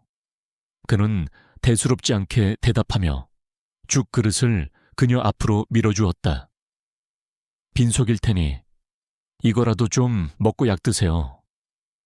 오늘 일정은 이 팀장님께 말씀드려서 모두 취소해뒀습니다. 오늘은 아무 생각 말고 푹 쉬세요. 그의 행동에는 망설임이 없었다. 그는 보호자처럼 혹은 오랜 연인처럼 자연스럽게 그녀의 모든 것을 챙기고 있었다. 유진은 아무 말도 하지 못하고 그가 시키는 대로 묵묵히 죽을 떠먹었다. 이상한 기분이었다. 누군가에게 이렇게 보호받고 있다는 느낌이 낯설면서도 싫지 않았다. 죽을 따 먹어갈 때쯤 유진이 조용히 물었다. 왜 이렇게까지 하세요? 지우는 잠시 그녀를 바라보았다. 그의 눈빛이 깊게 흔들렸다. 진실을 말하고 싶은 충동과 싸우는 듯했다. 그는 가까스로 감정을 억누르고 희미하게 웃으며 말했다. 파트너가 아프면 곤란하니까요. 그는 일부러 파트너라는 단어를 사용하며 선을 그었다. 하지만 그 말은 더 이상 유진에게 예전처럼 들리지 않았다. 비즈니스 파트너가 아니라 인생의 파트너처럼 들리는 착각마저 잃었다. 유진의 사무실을 나온 강지훈은 차 안에서 한참 동안 눈을 감고 있었다. 심장이 제멋대로 뛰고 있었다. 그녀의 연약한 모습을 보고 그녀를 직접 돌봐주었던 어젯밤의 기억이 그의 모든 이성을 마비시킬 것만 같았다. 이 계획은 처음부터 잘못된 것이었을까? 그녀의 방패가 되어주겠다는 명분으로 시작했지만 결국은 그녀를 속이고 있는 기만제에 불과하지 않은가? 그녀가 모든 진실을 알게 되었을 때 자신을 어떤 눈으로 바라볼까? 경멸, 배신감, 분노, 상상하는 것만으로도 숨이 막혔다. 김 실장에게서 전화가 걸려왔다. 대표님, 트리니티 최종 심사 결과가 나왔습니다. 지훈의 눈이 번쩍 뜨였다. 결과는 김 실장의 목소리가 한 톤 밝아졌다. JA 아키텍스가 최종 선정되었습니다. 압도적인 표 차이였다고 합니다. 순간 지훈의 입가에 진심 어린 미소가 번졌다. 그녀가 해냈다. 그녀의 꿈이, 그녀의 건축이 결국 세상을 설득해낸 것이었다. 자신의 고통과 번뇌는 아무래도 좋았다. 지금 이 순간 그녀가 기뻐할 모습을 상상하는 것만으로도 그는 행복했다. 같은 시각 사무실에 홀로 남은 유진도 프로젝트 수주 성공 소식을 전해 들었다. 하지만 예상했던 것만큼 기쁘지가 않았다. 그녀의 시선은 책상 위에 놓인 서진우가 남기고 간 메모지에 고정되어 있었다. 그녀는 손가락으로 서진우라는 이름을 천천히 쓸어보았다. 이 남자의 온기가, 이 남자의 미스터리가 프로젝트의 성공보다 더 크게 그녀의 마음을 흔들고 있었다. 그녀는 인정해야만 했다. 자신은 지금 돈으로 고용한 가짜 남자친구에게 그 계약서의 모든 조항을 위반하고 속수무책으로 빠져들고 있었다. 트리니티 컬처 컴플렉스. 프로젝트 수주 성공의 여운은 달콤했다. JI Architects. 사무실은 오랜만에 활기로 넘쳤고 언론은 연일 한유진의 혁신적인 디자인에 대한 찬사를 쏟아냈다. 그녀는 대한민국 건축계의 아이콘으로 급부상했다. 그녀의 성공은 최민혁의 심기를 건드리는 수준을 넘어 그의 자존심 자체를 산산조각 내버렸다. 대한그룹 부회장실. 최민혁은 자신을 조롱하는 듯한 한유진의 인터뷰 기사가 실린 잡지를 바닥에 내동댕이 쳤다. 그의 얼굴은 이성을 잃은 분노로 흉측하게 일그러져 있었다. 기업적인 압박으로 그녀를 굴복시키려던 계획은 실패했다. 그렇다면 이제 남은 방법은 하나뿐이었다. 그녀가 목숨처럼 여기는 그 재능과 명예를 더러운 진흙탕 속에 처박아 버리는 것. 그는 비서에게 국제전화를 연결하라고 지시했다. 수화기 너머로 젊고 불안한 목소리가 들려왔다. 독일의 한 건축대학에 재학 중인, 재능은 있지만 학비와 생활고에 시달리는 한국인 유학생이었다. 최민혁은 이미 사람을 시켜 그의 포트폴리오를 전부 입수해 분석을 끝낸 상태였다. 자네가 2년 전 학교 과제로 제출했던 해양박물관 디자인을 봤네. 최민혁이 뱀처럼 나른한 목소리로 말했다. 아주 인상적이더군. 특히 파도를 형상화한 유선형 지붕이 말이야. 네아, 감사합니다만 내가 제안을 하나 하지. 자네의 그 디자인 파일을 조금만 수정해서 내게 보내주게. 내가 보내주는 샘플 이미지처럼 트리니티 컬처 콤플렉스의 캐노피와 아주 유사하게 보이도록 말이야. 파일 생성 날짜는 3년 전으로 조작하고 성공하면 자네의 졸업까지의 모든 학비와 생활비는 물론 졸업 후 대학그룹 입사까지 보장해주지. 유학생은 잠시 망설였지만 거부할 수 없는 악마의 제안 앞에 결국 고개를 숙였다. 며칠 후 최민혁의 이메일로 완벽하게 조작된 원본 디자인 파일이 도착했다. 이제 남은 것은 이 불씨를 대한민국에서 가장 큰 화약고의 중심에 던져 넣는 일이었다. 그는 자신이 보유한 언론사 라인을 총동원해 충격적인 표절 스캔들이라는 이름의 거대한 폭풍을 준비했다. 폭풍은 예고 없이 찾아왔다. 한 인터넷 건축 커뮤니티에 JI Architects 한유진 대표의 표절 의혹을 고발합니다. 라는 제목의 글이 올라온 것이 시작이었다. 글쓴이는 독일의 가난한 유학생이라고 자신을 소개하며 3년 전 자신이 피땀 흘려 디자인했던 작품을 한유진 대표가 거의 그대로 베껴 국책사업에 당선되었다고 주장했다.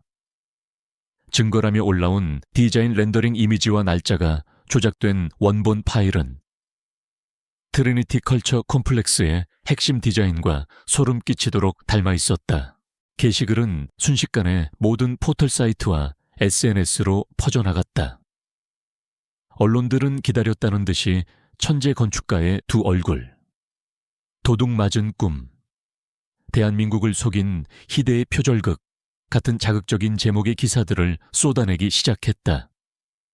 대중의 반응은 싸늘했다. 어제의 영웅은 하루아침에 파렴치한 표절범으로 전락했다. 프로젝트를 발주한 정부위원회는 긴급회의를 소집하여 프로젝트 전면 재검토를 발표했다.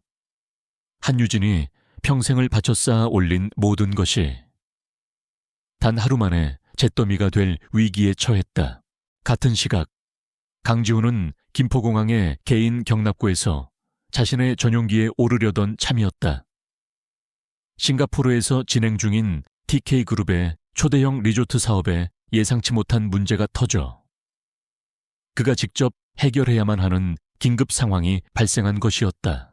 비행기에 오르기 직전 그의 휴대폰으로 막 세상에 터져나온 한유진의 표절 스캔들 기사가 푸시 알림으로 날아들었다. 기사의 내용을 확인하는 순간 그의 얼굴이 빙처럼 굳어졌다. 최민혁, 이 비열한 자식.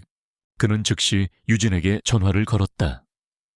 하지만 수십 통의 전화와 문자 폭탄에 시달리고 있던 그녀의 휴대폰은 꺼져 있었다.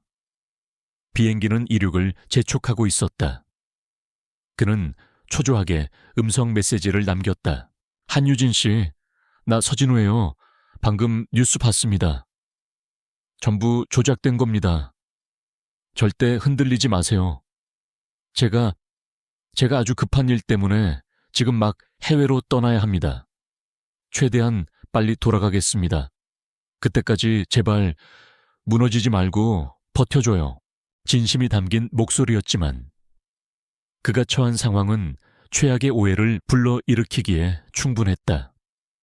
그는 애타는 마음을 뒤로 한 채 싱가포르행 비행기에 몸을 실었다. J 아키텍츠 사무실은 아수라장이었다.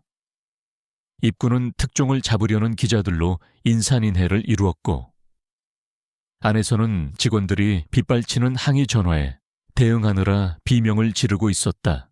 한유진은 자신의 사무실에 스스로를 가뒀다. 그녀는 인터넷에 떠도는 원본 디자인을 보고 있었다. 너무나 정교한 조작이었다. 자신이 밤을 새워가며 그었던 곡선들, 수없이 고뇌하며 찾아냈던 그 형태가 마치 다른 사람의 것인 양버젓이 존재하고 있었다. 분노보다 먼저 찾아온 것은 지독한 허탈감이었다. 그녀는 이 모든 일의 배후에 누가 있는지 알고 있었다. 최민혁, 그의 비열한 웃음소리가 귓가에 들리는 듯 했다. 그때 꺼두었던 휴대폰을 켜자 수십 개의 부재중 전화와 함께 서진우가 남긴 음성 메시지가 도착했다. 그녀는 떨리는 손으로 메시지를 재생했다. 아주 급한 일 때문에 지금 막 해외로 떠나야 합니다. 최대한 빨리 돌아가겠습니다. 유진의 얼굴에서 마지막 핏기마저 가셨다. 급한 일 해외로 이 타이밍에 그녀의 머릿속에서 그동안 애써 눌러왔던 모든 의심들이 독버섯처럼 피어올랐다. 건축에 대한 해박한 지식, 상류층의 몸의 반 습관, 정체를 알 수 없는 통화, 그리고 지금 이 가장 결정적인 순간에의 부재, 혹시 처음부터 이 모든 것이 계획된 것이 아니었을까 최민혁이 심어놓은 스파이였던 것은 아닐까 자신의 약점을 파악하고 신뢰를 얻은 다음 가장 비참한 순간에 자신을 버리고 떠나기 위해 아닐 거야. 아팠을 때 밤새 자신을 간호해주던 그의 따뜻한 손길을 떠올렸다. 세상 어떤 건축물도 당신의 건강보다 중요하지는 않습니다라던 그의 진심 어린 목소리가 떠올랐다. 하지만 그 모든 것이 0이었다면 머릿속이 터져버릴 것 같았다. 세상 모두가 그녀에게 등을 돌렸다. 그리고 그녀가 유일하게 마음을 열기 시작했던 남자마저 가장 필요했던 순간에 그녀의 곁을 떠나버렸다. 지독한 고독감이 그녀의 온몸을 쇠사슬처럼 올감해왔다. 눈물이 핑 돌았지만 그녀는 입술을 깨물어 울음을 삼켰다. 여기서 무너지면 최민혁이 원하는 대로 되는 것이었다. 그녀는 그런 패배를 인정할 수 없었다. 그녀는 자리에서 벌떡 일어났다. 그리고는 패닉에 빠진 직원들이 모여있는 회의실로 성큼성큼 걸어 들어갔다. 모두의 시선이 그녀에게 쏠렸다. 그녀의 얼굴에는 더 이상 절망이나 슬픔이 없었다. 그 자리에는 차가운 분노와 결연한 의지만이 남아있었다. 지금부터 내 말 잘 들어요. 그녀의 목소리는 작았지만 회의실의 모든 소음을 잠재울 만큼 단단했다. 이건 전쟁입니다. 그리고 우리는 이 전쟁에서 절대 지지 않을 겁니다. 지금부터 트리니티 프로젝트의 시작 단계부터 지금까지의 모든 자료를 타임라인 순으로 정리하세요. 스케치 한 장, 메모 하나, 이메일 한 통도 빠짐없이. 우리의 진실은 그 과정 속에 있습니다. 세상이 우리를 믿어주지 않는다면 우리가 직접 증명해 보이면 되는 겁니다. 그녀의 눈에서 불꽃이 튀었다. 배신감과 절망의 잿더미 속에서 건축가 한유진의 진짜 싸움이 이제 막 시작되고 있었다. 홀로. 모든 것을 걸고서. 시간이 없었다. 표절 의혹에 대한 공식 청문회까지 남은 시간은 단 사흘. 한유진과 그녀의 팀원들은 JI 아키텍스 사무실을 거대한 작전 상황실로 만들었다. 벽이란 벽에는 프로젝트의 초기 스케치부터 최종 도면에 이르기까지 모든 자료가 연대 기순으로 붙어 있었다. 그들은 밤낮을 잇고 한유진의 디자인 과정이 조작된 원본 파일보다 앞선다는 것을 증명할 결정적 증거, 스모킹 건을 찾기 위해 사투를 벌였다. 모든 작업 파일의 생성 및 수정 기록은 우리에게 불리합니다. 상대는 작정하고 날짜를 조작했어요. 디지털 포렌식 전문가가 절망적인 목소리로 보고했다. 과정 속에 분명히 흔적이 남아있을 겁니다. 포기하지 마세요. 유진이 팀원들을 독려했지만 그녀 자신도 타들어가는 속을 감출 수 없었다. 그녀는 문제의 원본, 디자인 파일의 메타데이터를 직접 파고들고 있었다. 수백 줄의 의미 없는 코드 속을 샅샅이 훑던 그녀의 눈이 어느 한 지점에서 번쩍 빛을 발했다. 너무나 사소해서 전문가조차 놓치고 지나갔던 거의 보이지 않는 흔적이었다. 이거 뭐죠? 그녀가 가리킨 곳은 숨겨진 로그 파일에 남아있는 지워진 이미지 레이어의 프래그먼트였다. 그 안에는 마치 암호처럼 보이는 짧은 IP 주소의 일부가 남아있었다. 이 파일이 유출되기 직전 이 IP 주소를 가진 네트워크에서 접속 및 수정된 흔적이 있습니다. 암호화되어 있어서 전체를 복원할 수는 없지만 위치 추적은 가능할지도 모릅니다. 팀원들은 즉시 IP 주소의 발신지 추적에 매달렸다. 유진은 초조하게 결과를 기다렸다. 그녀는 당연히 대한그룹 본사 혹은 최민혁과 관련된 유령 회사의 주소가 나올 것이라 예상했다. 그러나 몇 시간 뒤 화면에 떠오른 결과는 그녀의 모든 예상을 산산조각 냈다. IP 발신지 서울특별시 강남구 테헤란로 TK타워, TK그룹 본사잖아. 누군가 중얼거렸다. 사무실에는 찬물을 끼얹은 듯한 침묵이 흘렀다. TK그룹, 대한민국 재계서열 5위 안에 드는 거대 기업. 건설 부문에서는 대한그룹과 최대 라이벌 관계에 있는 곳. 그들이 왜 유진의 머릿속이 하얗게 비었다. 퍼즐 조각들이 제멋대로 흩어졌다. 다시 끔찍한 형상으로 맞춰지기 시작했다. TK그룹의 M&A 전략을 꿰뚫고 있던 남자. 독일의 신소재 공급업체를 귀신같이 알아냈던 남자. 그리고 이 모든 일이 터지자마자 급한 해외 출장을 핑계로 사라져버린 남자. 서진우, 설마 TK그룹이 자신들의 건설 부문을 프로젝트에 참여시키기 위해 경쟁사인 대한그룹의 예비 사돈인 자신을 무너뜨리려 했던 것일까? 그래서 서진우를 스파이로 접근시킨 것일까? 그 모든 친절과 위로가, 그 따뜻했던 손길이 전부 TK그룹이 기획한 거대한 연극의 일부였단 말인가? 대표님, 팀원의 목소리도 들리지 않았다. 그녀는 심장이 발끝까지 떨어지는 듯한 깊은 현기증을 느꼈다. 확인해야 했다. 자신의 눈으로 직접 확인하기 전까지는 이 끔찍한 상상을 믿을 수 없었다. 바람 좀 쐬고 오겠습니다. 그녀는 겉옷을 집어들고 비틀거리며 사무실을 나섰다. 만류하는 팀원들의 목소리를 뒤로 한 채 그녀는 무언가에 홀린 사람처럼 차를 몰아 테헤란로의 TK타워로 향했다. TK그룹의 본사 건물은 그 자체로 하나의 예술작품이었다. 푸른빛이 감도는 유리와 강철로 이루어진 거대한 마천루는 하늘을 찌를 듯한 위용을 과시하며 주변의 모든 건물을 압도하고 있었다.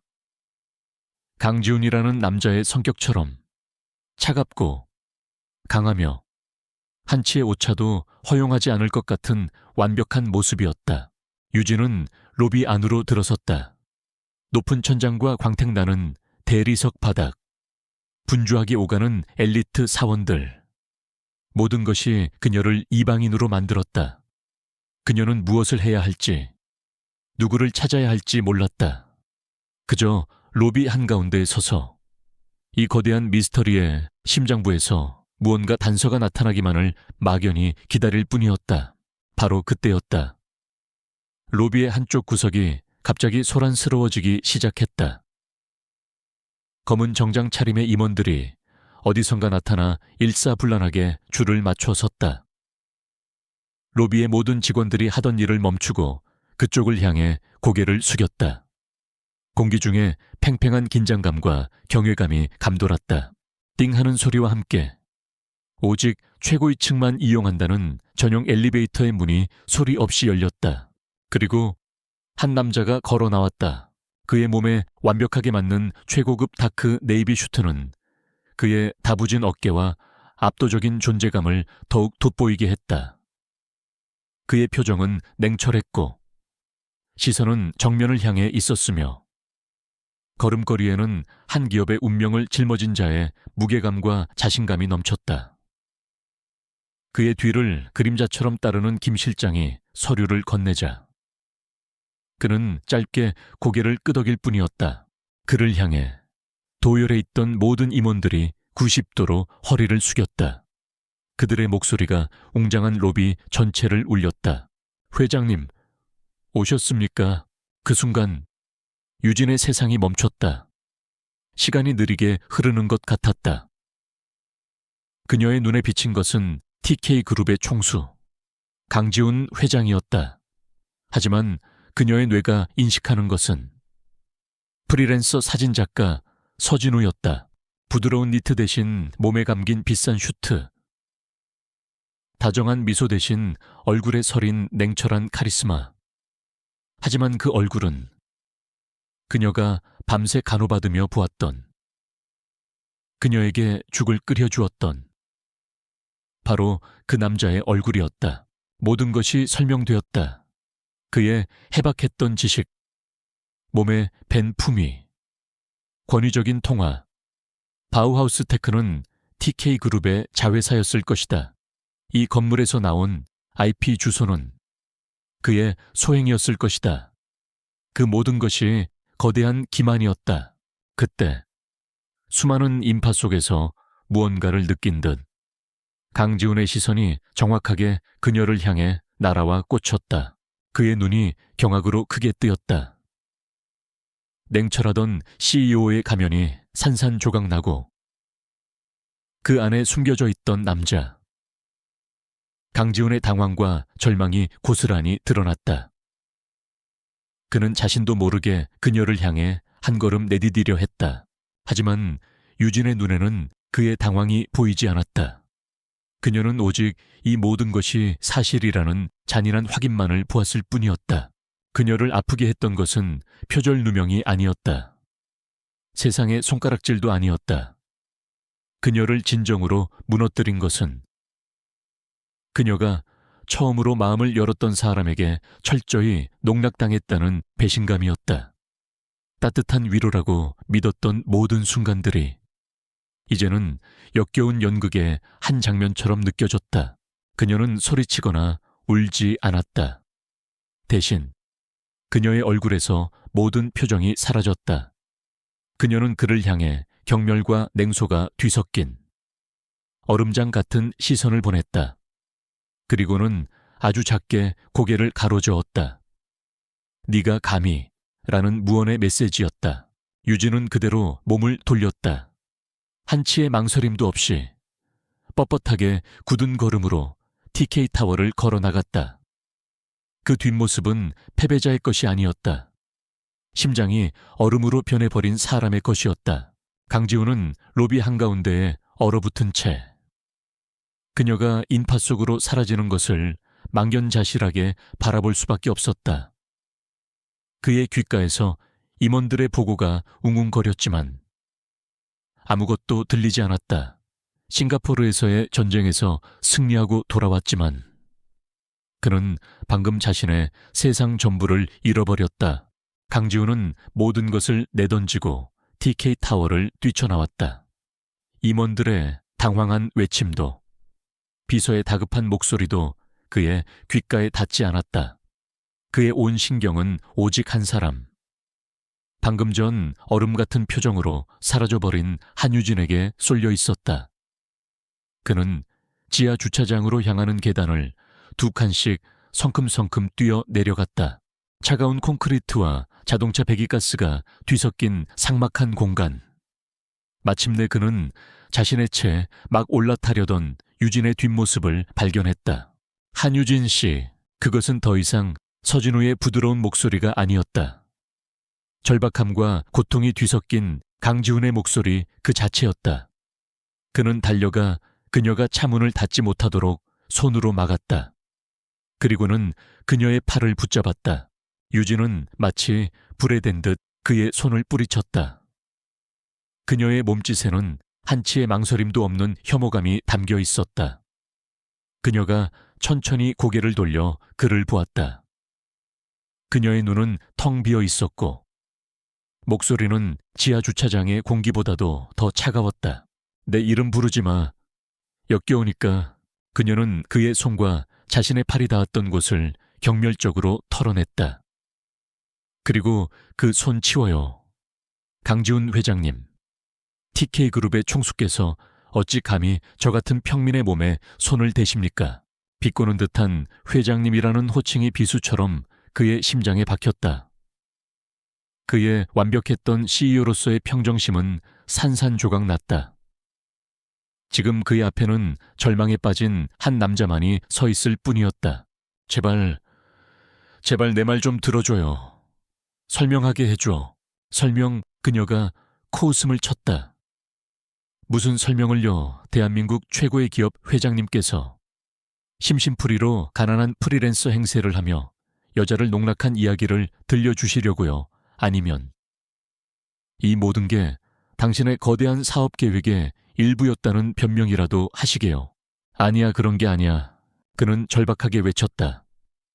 여기서 그녀를 놓치면 영원히 모든 것을 잃게 될 것이라는 공포가 그를 덮쳐왔다.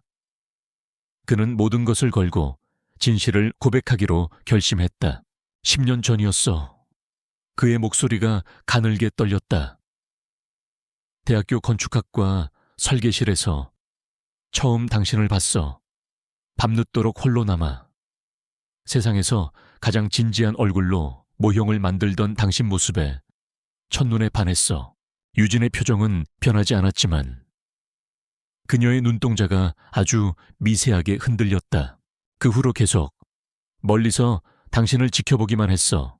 JA 아키텍스를 세우고 자신만의 힘으로 세상과 싸워나가는 당신을 늘 응원했어. 감히 당신의 완벽한 세계에 끼어들 용기가 없었어. 재벌 2세라는 배경을 앞세워 다가가는 건 당신에 대한 모독이라고 생각했으니까. 그의 목소리에는 10년간 묵혀온 진심과 고통이 절절하게 배어 있었다. 그런데 당신이 최민혁과 정략 결혼을 해야 한다는 소식을 들었을 때 정말 미쳐버리는 줄 알았어. 당신을 그 자식에게 뺏길 수 없었어. 그때 마침 당신이 올린 의뢰서를 보게 된 거야. 이건 신이 내게 주신 마지막 기회일지도 모른다고 생각했어. 강지훈으로 다가갔다면 당신은 나를 최민혁과 똑같은 속물로 봤을 테니까. 그래서 서진우가 되기로 결심한 거야. 그는 숨을 헐떡이며 말을 이었다. 당신을 속이려던 게 아니었어.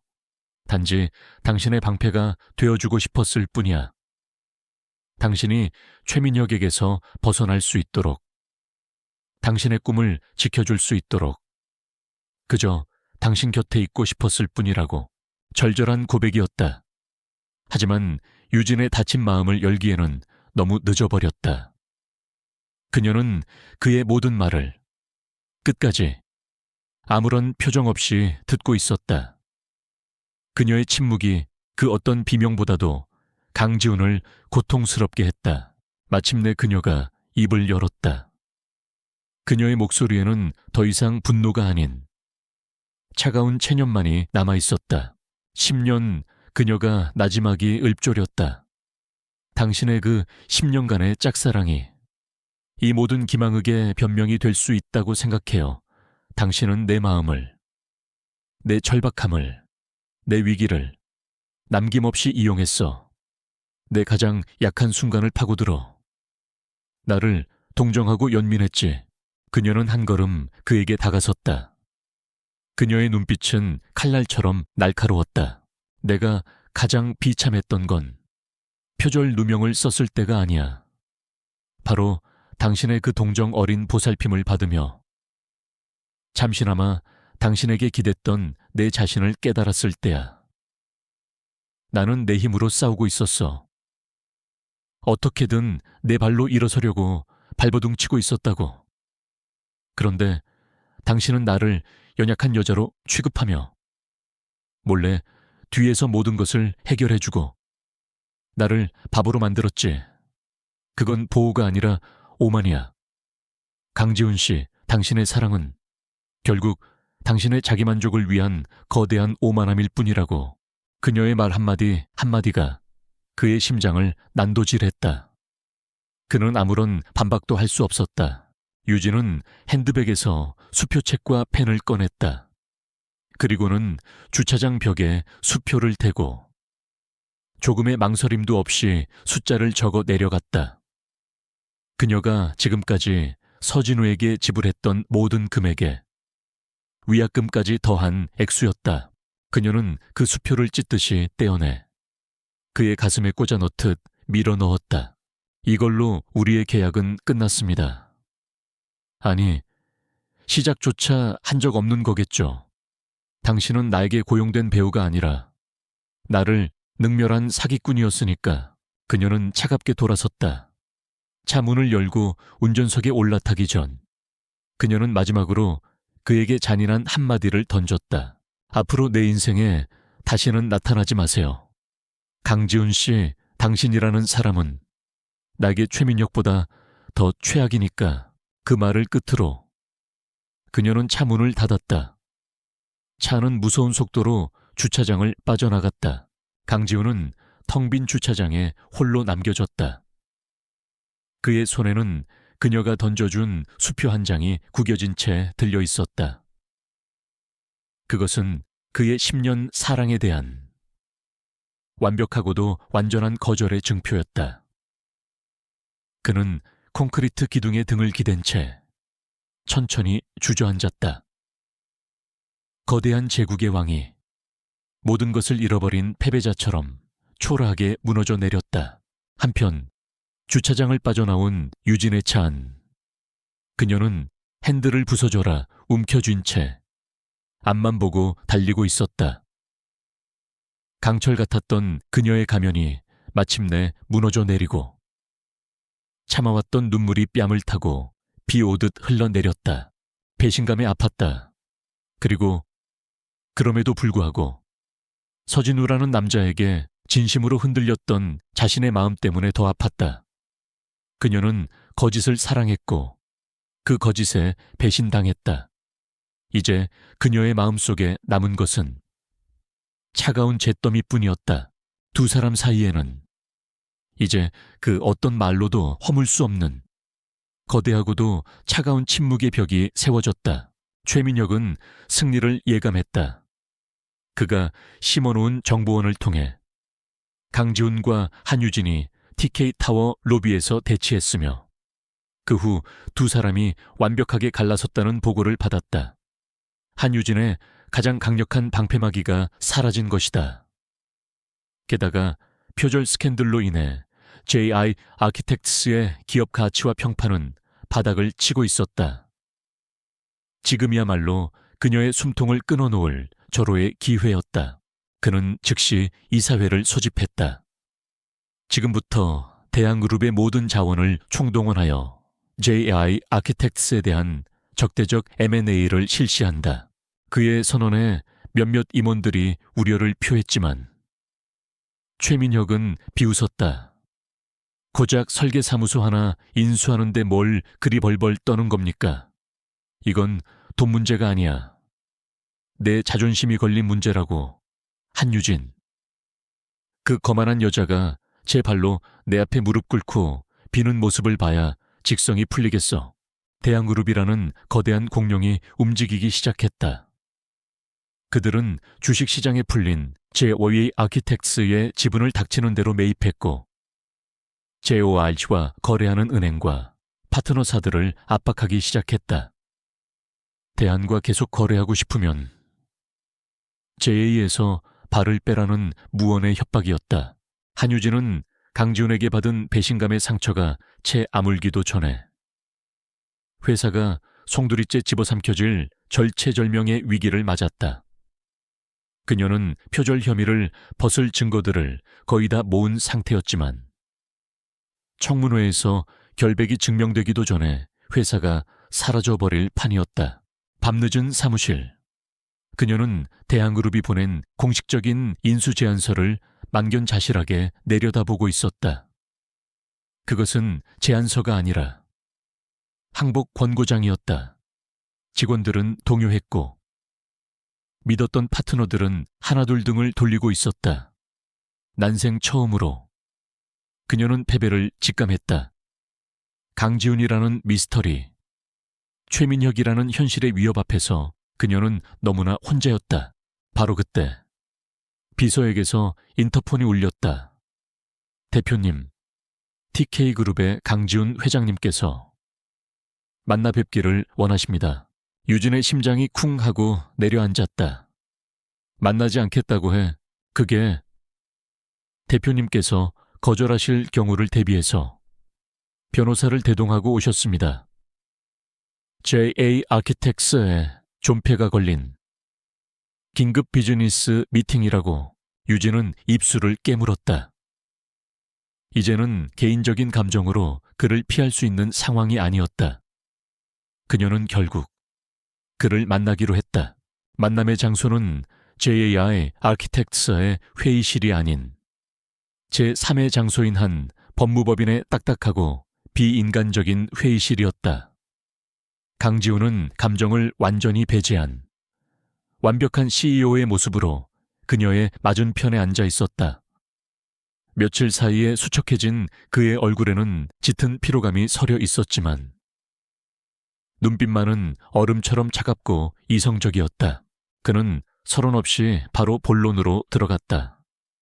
시간이 없는 관계로 단도직입적으로 말씀드리겠습니다. 대한그룹의 JI 아키텍스에 대한 적대적 인수는 트리니티 프로젝트의 공동 사업권을 가진 TK그룹의 이익에도 반하는 행위입니다. 따라서 TK그룹은 JI 아키텍스의 백기사 화이트 나이트 역할을 하고자 합니다. 백기사, 적대적 M&A의 대상이 된 기업을 위해 경영권을 방어해주는 우호적인 제3의 기업을 뜻하는 용어였다. 이건 개인적인 호의가 아닙니다.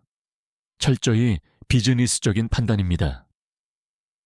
TK그룹은 대한그룹을 견제하고 JI 아키텍트는 경영권을 지킬 수 있는 상호 이익을 위한 전략적 제휴입니다.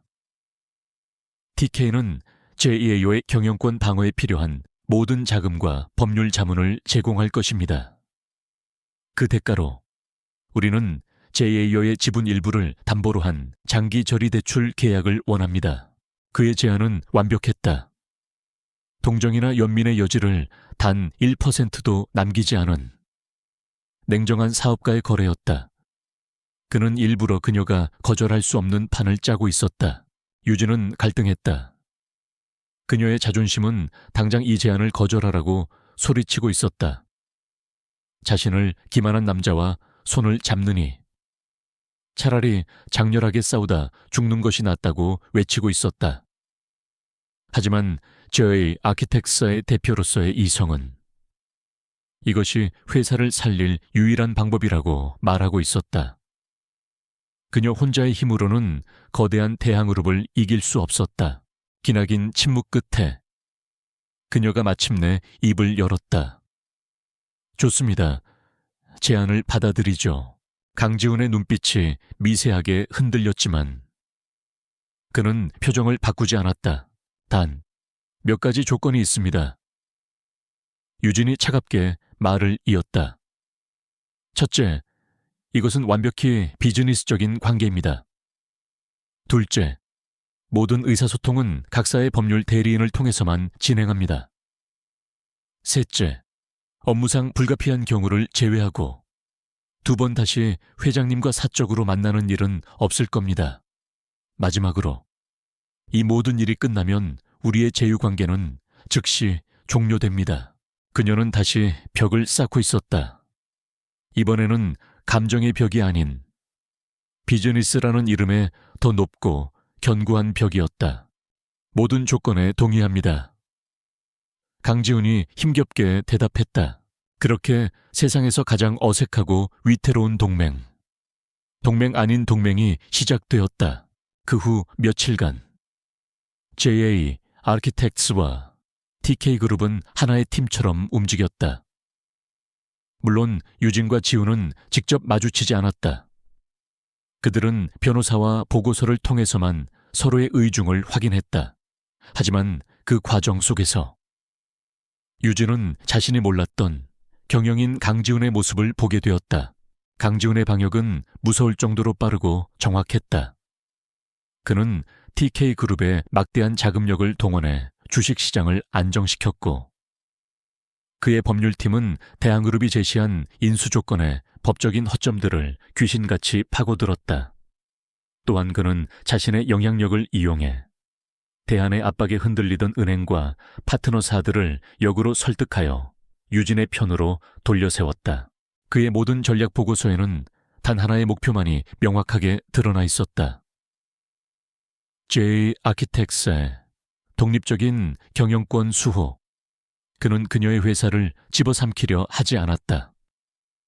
오히려 그녀가 가진 고유의 가치와 정신을 지키기 위해 마치 자신의 회사처럼 필사적으로 싸우고 있었다. 유진은 혼란스러웠다. 자신을 기만한 사기꾼 강지훈과 자신의 꿈을 지켜주는 유능한 조력자 강지훈. 어떤 것이 그의 진짜 모습인지 알 수 없었다. 그에 대한 증오심은 여전했지만 그의 능력과 진심에 대한 일말의 인정이 싹트는 것을 막을 수는 없었다. 결전의 날을 하루 앞둔 늦은 밤, 양측의 변호사들까지 참석한 최종 전략 회의에서 결국 그들은 마주 앉게 되었다. 변호사들이 돌아간 후 회의실에는 잠시 두 사람만이 남았다. 산더미처럼 쌓인 서류들 사이로 어색한 침묵이 흘렀다. 먼저 침묵을 깬 것은 강지훈이었다. 그는 유진의 눈을 보지 못한 채 서류를 향해 시선을 고정한 채 말했다. 당신 말이 맞았어. 내가 당신에게 접근했던 방식은 오만했어. 그는 용서를 구하지 않았다. 그저 사실을 인정할 뿐이었다. 하지만 당신이 이룬 것들을 지켜주고 싶었던 내 마음만큼은 진심이었어. 유진은 대답하지 않았다. 하지만 증오로 가득했던 그녀의 얼음장 같던 눈빛이 그 순간 아주 잠시, 아주 희미하게 흔들리는 것을 그는 보았다. 미움과 원망 아래 아주 작은 이해의 균열이 생겨나고 있었다. 그것은 화해가 아니었다. 용서도 아니었다. 그저 공동의 적을 앞에 둔 두 사람의 위태로운 휴전일 뿐이었다. J 아키텍스의 임시 주주총회장은 보이지 않는 전쟁의 긴장감으로 가득 차 있었다. 한쪽에는 승리를 자신하는 최민혁과 대양그룹 측 이사들이 거만한 표정으로 앉아 있었고, 다른 한쪽에는 한유진이 조금의 흐트러짐도 없는 모습으로 자신의 변호인단과 함께 자리하고 있었다. 약속대로 강지훈은 그 자리의 모습을 드러내지 않았다. 하지만 그의 보이지 않는 존재감은 유진의 곁을 지키는 TK그룹 소속의 변호사들과 주주들을 통해 회의장 전체를 압도하고 있었다. 최민혁이 먼저 마이크를 잡았다. 그는 제2의 아키텍스의 재무 불안정성과 대표의 도덕적 해이를 지적하며 자신들의 적대적 인수가 회사를 구원하기 위한 유일한 길이라고 열변을 토했다. 그의 연설은 JAI의 소액 주주들을 흔들기에 충분히 교활하고 설득력 있었다. 승기는 대양그룹 쪽으로 기우는 듯 보였다. 마침내 한유진의 차례가 왔다. 그녀는 단상 위로 올라섰다. 스포트라이트가 그녀에게 쏟아졌다. 그녀는 잠시 눈을 감고 숨을 골랐다. 그리고 눈을 떴을 때 그녀의 눈빛에는 더 이상 혼란이나 두려움이 없었다. 오직 강철 같은 확신만이 존재할 뿐이었다. 최민혁 부회장님의 열정적인 연설. 잘 들었습니다. 그녀의 차분한 목소리가 장내에 울려 퍼졌다. 하지만 사실이 아닌 것을 사실처럼 포장하는 능력에 더 큰 점수를 드리고 싶군요. 술렁임이 일었다. 유진은 아랑곳하지 않고 말을 이었다. 저는 오늘 제 결백을 증명하고 HAO의 아키텍스를 지키기 위해 이 자리에 섰습니다. 그녀의 첫 번째 방역은 표절 스캔들에 대한 것이었다. 그녀의 변호인단은 조작된 파일의 메타데이터 분석 결과와 문제의 파일이 유출 직전 TK타워에 IP를 통해 접속되었다는 증거를 대형 스크린에 띄웠다. 장내가 다시 한번 술렁였다. 최민혁의 얼굴이 순간 굳었다. 그리고 유진은 결정적인 한 방을 날렸다. 여기 모든 진실을 담은 영상이 있습니다. 스크린에는 독일의 한 스튜디오에 앉아있는 겁에 질린 유학생의 모습이 나타났다. 그는 TK그룹의 법률 대리인 앞에서 모든 것을 자백하고 있었다. 최민혁이 어떻게 돈으로 자신을 매수했는지, 트리니티 컴플렉스와 유사하게 보이도록 디자인을 수정하라고 지시했는지, 파일 날짜를 조작하고 거짓 고발 글을 올리도록 강요했는지를 눈물로 호소했다. 회의장은 벌집을 쑤신 듯 아수라장이 되었다. 최민혁의 얼굴은 하얗게 질려 있었다. 유진의 공격은 여기서 멈추지 않았다. 최민혁 부회장님, 당신의 진짜 목적은 JIA 아키텍스를 구원하는 것이 아니라 당신의 비열한 욕망을 채우기 위함이었겠죠. 그녀의 변호인단은 최민혁이 이번 적대적 M&A를 진행하며 저지른 모든 불법 행위들을 조목조목 폭로하기 시작했다. 미공개 정보를 이용한 주가 조작, 협력업체에 대한 부당한 압력 행사, 허위 사실, 유포, 모든 증거 자료들이 화면을 가득 채웠다. 변호인단은 이 모든 자료를 이미 금융감독원과 검찰에 제출했다고 발표했다. 상황은 완벽하게 역전되었다. 결국 대한그룹의 적대적 인수 안건은 압도적인 표 차이로 부결되었다. 최민혁은 모든 것을 잃었다. 그는 주주총회가 끝나자마자 현장에서 기다리고 있던 검찰 수사관들에게 긴급 체포되었다. 그의 몰락 소식은 순식간에 언론을 통해 퍼져나갔고 대한그룹의 주가는 폭락했다. 그의 오만함이 그 자신과 그가 속한 왕국 전체를 파멸로 이끈 것이었다. J-아키텍스는 살아남았다. 한유진은 모든 혐의를 벗었을 뿐만 아니라 거대 기업의 부당한 횡포에 맞서 싸워 이긴 용감한 건축가로 대중의 찬사를 받게 되었다. 그녀의 명성은 이전보다 더욱 높아졌다. 모든 폭풍이 지나가고 며칠 후 유진은 평화를 되찾은 자신의 사무실에서 창밖을 바라보고 있었다. 이 모든 싸움의 끝에 그녀는 홀로 서 있었다. 하지만 마음 한구석이 계속 허전했다. 강지훈, 그가 없었다면 이길 수 없는 싸움이었다. 증오는 희미해졌고 그 자리에는 감사함과 풀리지 않은 거대한 질문만이 남아있었다. 그녀는 결국 자신의 마음이 이끄는 대로 행동하기로 결심했다. 그녀는 휴대폰을 들어 그에게 전화를 걸었다. 딱 한 번 울리고 그가 전화를 받았다. 나요. 알고 있습니다. 만나고 싶어요. 할 얘기가 있어요. 약속 장소는 그녀가 정했다. 레스토랑도 사무실도 아닌 트리니티 컬처 콤플렉스가 세워질 인천 앞바다의 텅 빈 건설 부지였다. 차가운 바닷바람이 부는 부둣가에 두 사람은 한참 만에 마주섰다. 어색한 침묵이 흘렀다. 먼저 입을 연 것은 유진이었다. 고마워요. 당신 도움이 없었다면 전 모든 걸 잃었을 거예요. 천만에요. 그가 짧게 대답했다. 묻고 싶은 게 있어요. 그녀가 그의 눈을 똑바로 쳐다보았다. 왜 그렇게까지 한 거죠, 정말? 10년 전의 풋사랑 때문에 이 모든 위험을 감수한 건가요? 강지훈은 잠시 바다를 바라보았다. 그리고는 천천히, 하지만 진심을 담아 대답하기 시작했다. 처음에는 그랬을지도 모릅니다. 하지만 당신을 가까이서 지켜보면서 깨달았어요. 내가 사랑한 건 단순히 10년 전의 한 여학생만이 아니었다는 걸. 그는 시선을 그녀에게로 돌렸다. 그의 눈빛에는 더 이상 절박함이나 고통이 아닌 깊고 잔잔한 진심이 담겨 있었다.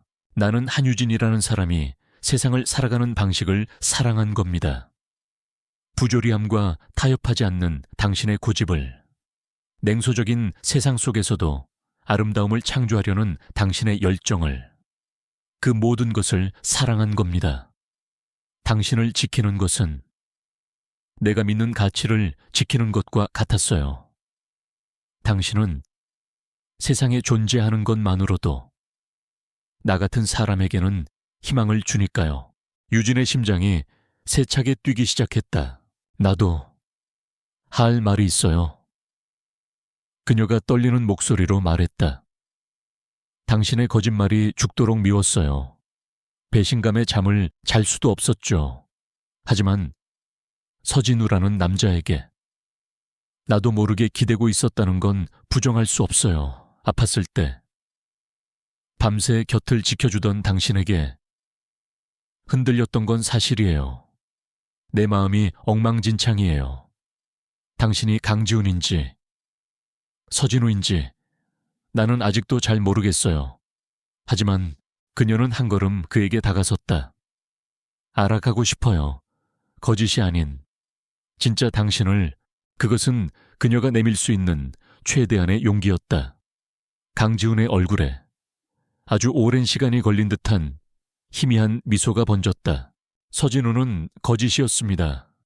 하지만 당신이 아플 때 밤을 새워 간호하고 당신의 강인함을 세상 누구보다 존경했던 남자는 진짜 강지훈이었습니다. 그리고 그 남자는 이제 어디에도 가지 않을 겁니다. 그는 조심스럽게 그녀를 향해 손을 내밀었다. 유진은 잠시 망설였다.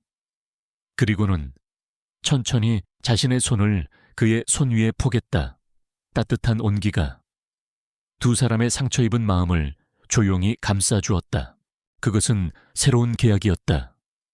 거짓과 절박함으로 시작된 계약이 아닌 상호 간의 이해와 존중, 그리고 함께 만들어갈 미래에 대한 약속이었다. 두 사람은 말없이 자신들이 함께 지켜낸, 그리고 앞으로 함께 지어나갈 건축의 기적을 바라보았다. 수평선 너머로 새로운 날의 태양이 떠오르고 있었다.